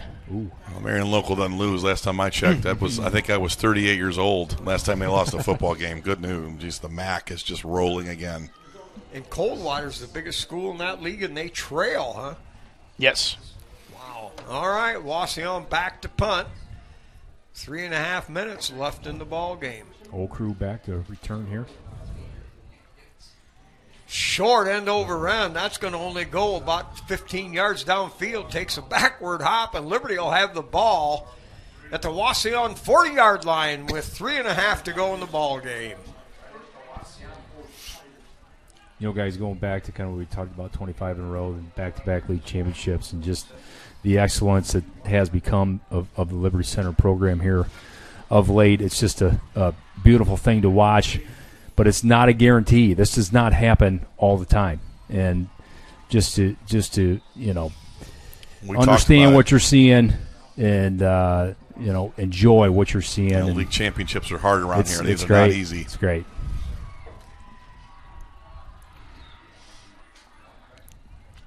So Mason Smith under center. Deep pitch. They're going to cut it around the outside, looking for running room. Now cuts it back, cuts it out. Pile straight ahead, and it's going to be a gain of about 9 yards on the play. Teddy Wyrenbeck. Yep. Ready, Teddy. All right, 8 yards, 2nd down and 2. Tigers continue to run new bodies in there. Will Fitzenreiter back in the game. Colton Skrapansky checks in. Yep, Sapansky. Sapansky. That's close enough. Yep. Okay. By a vowel for 200. Wing right, pound straight Big ahead. hole. Still going. Running room there. Still going. Carrying tacklers all the That's way Braxton down Light. the 15-yard line. 17 yards. Offensive line operating at a very high level, even at the lower depth charts, 2, 3, 4 down the line. These guys want to block. Nothing like being an offensive lineman, Spike, and them calling running plays one after the other. It's almost like a buffet. Just what's next? I think they just swapped out every player but the quarterback. Cifuentes in the game now, number 62. He'll be somebody to keep an eye on next year. All right, wing left set with just under 2 minutes left. Give second back. A lot of cordon out there. Cuss makes a cut down at the 5-yard line. Good block by Deegan Swigert. Is that Isaac Orth there on the run? Toby Nice Parasini run. with a good block. Liberty doing a great job blocking them up. Dakota Zabo, another block. Liberty Center just blocking up and down the roster. They just keep running these running backs in too. It's like How many do you just got? keep coming. Just dozens. Who's going to Who's gonna get it tonight or now? Fitzenreiter probably. We got Will in the Is this backfield. the Or split him out. Wauseon Number 1D? No, it is not. They Okay. have subbed in here with a minute to go. Yeah, and they're going to go to victory formation here. Yeah, they're going to now take a knee. Tigers don't need to run this one in. No point in that. Now clock under a minute. Liberty will probably have to take one more snap. And then it will be official. League championship undefeated here in 2023. You know what? We're stacking championships here in the fall, man. Liberty Center volleyball with a championship. Liberty Center girls cross country with a championship. Liberty Center football with a championship. And Liberty Center girls soccer with a sectional championship. Yeah, this is like championship week for Liberty Center. All right, this is it. The snap, the knee by Mason Smith, and that will be it. Wow. Liberty Center has done it. Tiger fans everywhere, this is what this game has been played for 110 years. It culminates tonight in a season where we didn't know where this was going. We knew this was a good football team, but we really saw the steamroll start there in about the third week, and it just never slowed down. 42-0, Liberty Center comes out way on top. All right, we're going to run our sponsor commercials here, and then we'll be right back with the KK Collision post-game show. Thank you to KK Collision, a leader in the auto repair industry that has been servicing Northwest Ohio's auto needs for over 27 years. Meyer Baden-Pop Insurance. Since 1933, Northwest Ohio has been the home of the Meyer Baden-Pop Agency. Second to None Designs, your home for custom screen, printing, and embroidery. Affinity IT Group, cybersecurity managed services for your company's demanding computer needs. 3Chord, sign it, sew it, screen it, promote it. Davis Farm Services is a family-owned agronomy business serving Northwest Ohio farmers for over 50 years. Swanson Welding has been providing our customers with the highest quality services for their metal fabrication needs since 1956. Ham and Dick Leatherman. Pizzanello's Pizza, great family restaurant serving up delicious pizza, subs, wings, salads, and a wide variety of appetizers right here in Liberty Center. Gerald Grain Centers, a farmer-owned cooperative with 9 locations here in northwestern Ohio. All right, we're back here for the KK Collision post-game show as the team huddles up out there in midfield. And guys, I'll tell you, we've had a lot of these conversations about players and units and whatever, but it's been a struggle to single out one individual or two individuals, or even at times, Spike, we go back and forth about which unit did the best, whatever. And and that's a blessing. It's difficult, but when we've had so many facets of the team all year just run smoothly and grow and build upon week after week after week. I recall back, we're standing on the top of Tenora's press box going, we got a couple tweaks to make. We got a couple things to do this, and then all of a sudden, wham, here we are. So, all right, as we get into the post-game show, the KK Collision post-game show, a couple things we're going to cover while we're doing the post-game show. They're going to hand out back-to-back NWOAL championship shirts and hats for the boys. We'll try to get that on camera while we're going through our post-game. So, post-game, Scott, you got some final stats there? Yeah, obviously overwhelming in Liberty Center's favor. And Liberty did not do anything in the second half to harm anybody. It was straight running up the middle of the field and finished with some pretty overpowering statistics. Here are the unofficial end-of-game statistics for Liberty Center Wauseon. First, overall yards. Liberty Center with 441 yards of total offense. That is with the starters out in the third quarter.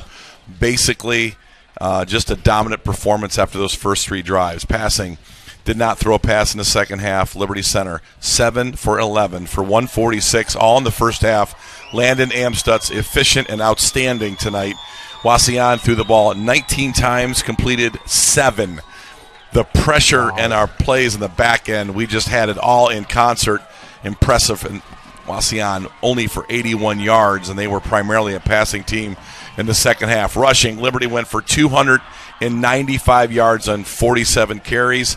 Wauseon -7 on 16. There was some sacks in there that factored in. And Colton Cruz, big night on the ground, 19 for 127. Waylon Rentz, really 5 rushes for 54 yards. Just an impressive performance by Liberty Center. The offensive line, they don't get stats, man, but they get victories, and they get a lot of satisfaction. They moved Wauseon all over the football field on drive number 3 on, and the defense spurred the energy level. You could see it happening when Liberty started playing defense, sacking the quarterback, pressures. Coaching staff did a great job on the run. This was a complete complimentary effort tonight, Brian Babcock. Yeah, wow. Dominant. Very dominant. 10-0, and I heard the radio crew from Wauseon say that is the real deal. And I'll tell you, I've been around Liberty Center football a long time. Spike Whitman's been around longer than me. Spike, this is as dominant of a football team as we've seen, and this team's been to 3 state championship games. This team looks pretty good, ready to go. Guys, yes. I heard a great thing today down at Grandma's pregame festivities. Somebody said, is this team better than last year's team? And I don't know who it was. It was somebody I didn't. Said they might not be, but they're a heck of a lot harder to beat because of the diversity. And I kind of absorbed that. I was like, you never know who's better, whatever, because you're playing different people. But this team is going to be hard to beat. Yeah. Yes, well, the physicality alone, and not that last year's team wasn't physical. They were physical, but Spike, this team here loves to hit. This is a red meat, ham and egg football team. Yes, block and tackle and raw dominant. Steak. Yes. That's how these guys play it. Boy. This reminds me, Brian Babcock was saying it a little bit. I've heard this before, but we got beat by a pretty good South Range team last year that really got after us physically. This is looking a little bit like what that looks like. Got the trophy raised out there at midfield, the league championship. All right, well, let's get into our KK Collision post-game show here. First thing we'll talk about is the offensive player of the game. And, Scott, who do you got on the Scott Barrett campaign train? Well, I'll tell you what. I saw a lot of things tonight that really kind of got me in line with this offensive line. I knew coming into this game we were going to be good up front. I'll tell you what, my offensive player of the game, and there could have been about 4 of them, but I'm going to go with Seth Navarre. He had a big-time game, just blocked it up, pulled it, athletic. He made some key blocks on some important drives and touchdowns. My vote goes to number 70, Seth Navarre. I won't campaign for Seth, but I think you guys should vote for him. Yeah. Brian? Really? Come on. Colton Cruz had another big night running the ball. Obviously, Waylon Rentz ran the ball really well. I was actually going to say Seth Navarre for defensive as well because he was harassing the quarterback all night in the backfield, just constant in Trey Parsons' face. But, yes, offensively it was great pulling. A lot of big blocks tonight leading the way, so I'm okay with Seth Navarre. And I'm going to possibly derail the train here. All right. You cannot talk about Landon Amstutz's performance tonight. Key passes, key reads, ran the ball when he needed to, made some great decisions. You saw him audible. One of the things I got the tip is when he taps his hat, 2, 3, 4 times, that's actually a checkoff because he sees something at the line. I saw him do that 4, 5, 6 times maybe. And you were talking to Casey Moeller. He has that leeway to do that. He could check down to something else. So I think his offensive performance really controlled the game, made the difference, and he made the big plays. Those couple passes. Yeah, he was on. He was throwing dimes. Yep. All night. So Agreed. I'm going to throw Landon Amstutz's name out there. Spiker, who you got? Well, I like Amstutz. I like the Cruz brothers again. They responded to the call. They were solid tonight. Players of the game, though, boy, you break this down. This is tough. Seth Navarre, I like him for a defensive type player of the game tonight. But wow. Yeah, and this is what I was talking about. It's tough. Does the cat have your tongue, Spike? Yes, and I feel like you want to nominate everybody down the line here. I keep going up and down this order here. You had great catch. You had who was it? Cruz with the great catch down the sideline. Colt Chambers with a big time catch. Chambers with 2 big plays like that, and boy, it's hard for me to pick one. I'm going to stick to my. No, I can't. Daggone it all. All right, I'll go with Amstutz simply because again he ran the 2-minute offense twice. He played the game. He ran the football. He was aggressive. Big time football. Ran it tonight. He went over the top a couple times. Moved the football like a leader should. Yep. There you go. All right. Well, I'm going to do producer prerogative. He's the boss. And Landon Amstutz is tonight's offensive KK Collision offensive player of the game. So, all right, let's move to defense. I think, guys, and folks, when I was talking about how tough this really is. This is a perfect example. Mm-hmm. Seth Navarre on this side of the ball. Seth Navarre on that side of the ball. Xander Zeider on this side of the ball. Waylon Rentz. Yeah. Take your pick. Jigs, who you got? Yeah, I mean, Xander was in the backfield a lot. Bachman as well. I mean, all 3 of them were just wreckers after their first possession. And I think Seth Navarre kind of sticks out to me. He's kind of been on the verge of the player of the game and just right there every week. I don't know that he's gotten one yet, and you could have made a case that he could have been in other games, so I'm going to go with Seth Navarre. That's tough for me. I thought Seth showed up on the offensive side of the ball, but you can't argue with Landon Amstutz. He was fantastic tonight, right when we needed to do it too as well, and that quarterback draw. So that offensive player of the game was a good pick. Landon Bachman, to me, was a monster tonight. I mean, you saw we're up here, and we had an angle, and we're seeing the back of his jersey chasing down guys all over the field and using speed rushes, arm unders, technically sound. Nick Miller's got that guy playing at a very high level.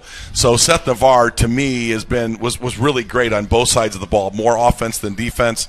I really want to see him win that. I think he was really active, extremely athletic, ran down quarterbacks from behind. Mm-hmm. That's impressive. So I'll go with Seth Navarre with an honorable mention to Xander Zeider and Landon Bachman. Spike? I will totally second what you just said. I was all over Seth Navarre myself because he played so well both sides of the ball. Bachman had one of those stamp work, trademark games at defensive tackle. And Xander Zeider's been all year. A B. All year. A capital B all year long. Fantastic. And he just continues to chase down. He's tough head to head. So, yeah, I'll mirror your pick. Yeah, and I'm going to go with Seth Navarre, but I do want to mention Trent Cruz.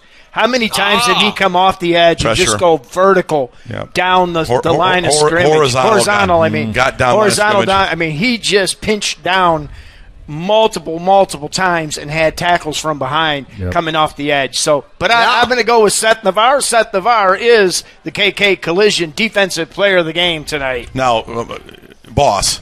The captain, you're our boss, but Spike Whitman and I had a pregame discussion yesterday. He really wants everybody to contribute this week to the unit of the game. I think he feels the pressure. He wants everybody to win every game.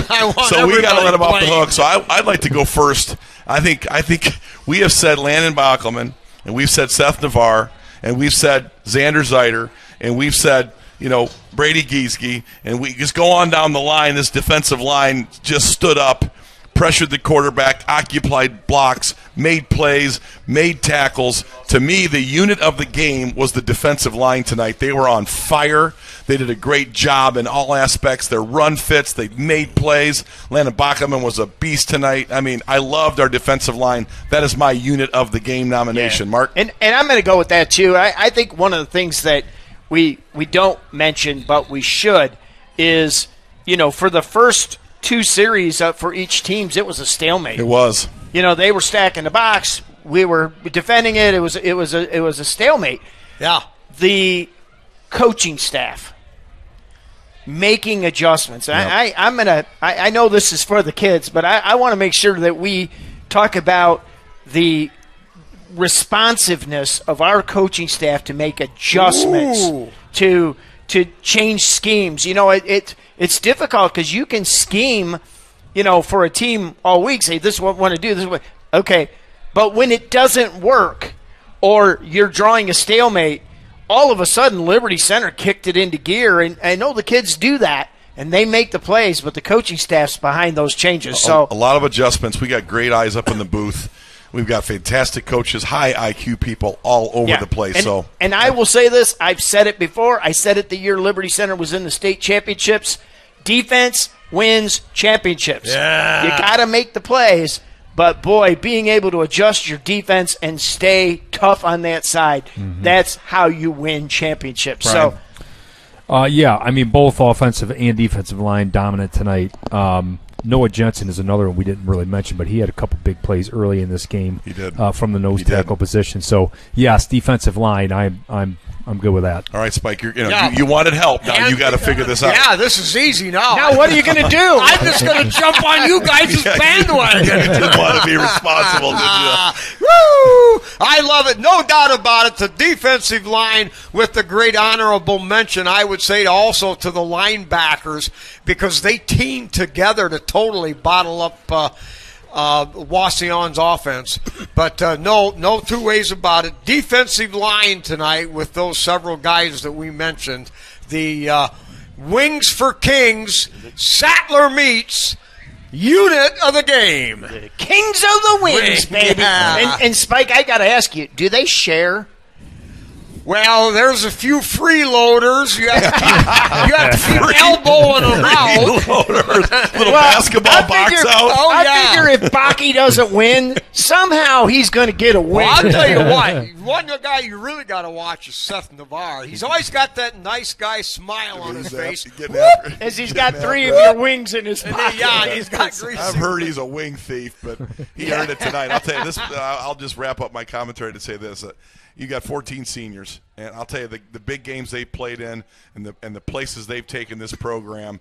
There's a lot of people to thank and a lot of people to admire and a lot of gratefulness. But I'm grateful for those seniors, and you got all 14 of them. And I'll tell you that it's impressive. And I think they need to be mentioned, if I may briefly. Sure. Colton Cruz, Trenton Cruz, Landon Cruz, Aiden Talent, Landon Amstutz, Brooks Bainfeld, Colton Chambers, Zach Weaver, Landon Smith, Noah Jensen, Gavin Podak, Seth Navarre, Landon Backelman, number 79, Clayton O'Neill. That is 14 kids that have played their entire career, worked their tail off, and here they are. Their prize is 10-0, 7-0 in the league, another league championship, and I'm here to tell you we are poised for a very deep playoff run. I ain't calling Massillon. I coached on a team that won a game there. I coached on a team that lost there. I will tell you, this team right here is ready to go. Yep, and we'll have the playoffs. We'll be hosting a game. We don't know who will play yet, but next Friday will be round one, and we will host it, and we'll be right here at Tiger Sports Live, Tiger Stadium.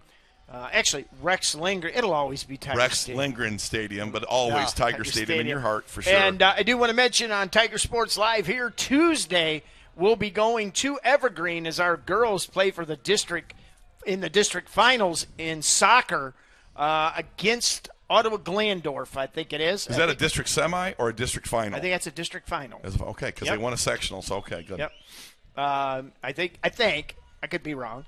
But we'll have that game. I believe it's at 7. We'll have it posted on our social media and on our website, lctigersportslive.com. So stay with us. We've got a freshman football game coming up. Monday. Monday, yeah. Freshman football here Monday against it's somebody they had to go find. Well, nobody. Yeah, it's got to be somebody, Spike. They had to find the game. They just didn't create it. Yeah, they had to find it. Liberty Center, with all the numbers, has been able to have full freshman teams. They'll play actually Wauseon. Nice. Really? Oh, it is Wauseon. Yeah. Okay. Is that game here or on the road? It's here. It is here. Nice. It is here on Monday, 4:30 start. We'll have that for you. We'll also Tuesday be over to Evergreen with our girls soccer team. And guys, believe it or not, I pretty much have the winter schedule done. I'm already into basketball, guys. And then we'll be back here next Friday as Liberty Center play round one. We don't know who will play yet. Well, I think we'll find out Saturday or Sunday. Obviously, we'll post that, but we'll have that game. So Let's get out of here, Spiker. Take us home there, buddy. All right. So Liberty Center, that machine rolls on to victory number 10 here to wind up the regular season. The Tigers shut them out 42-0. We move on to the tournament play next week, yet to be determined our opponent. So with that, everybody, for Jigs, for Mark the Captain Bly, the magic magician type of guy, Cole Bauman on the controls, Scott Barrett and Spiker here. We'll all say goodnight, everybody, with good Tiger Sports.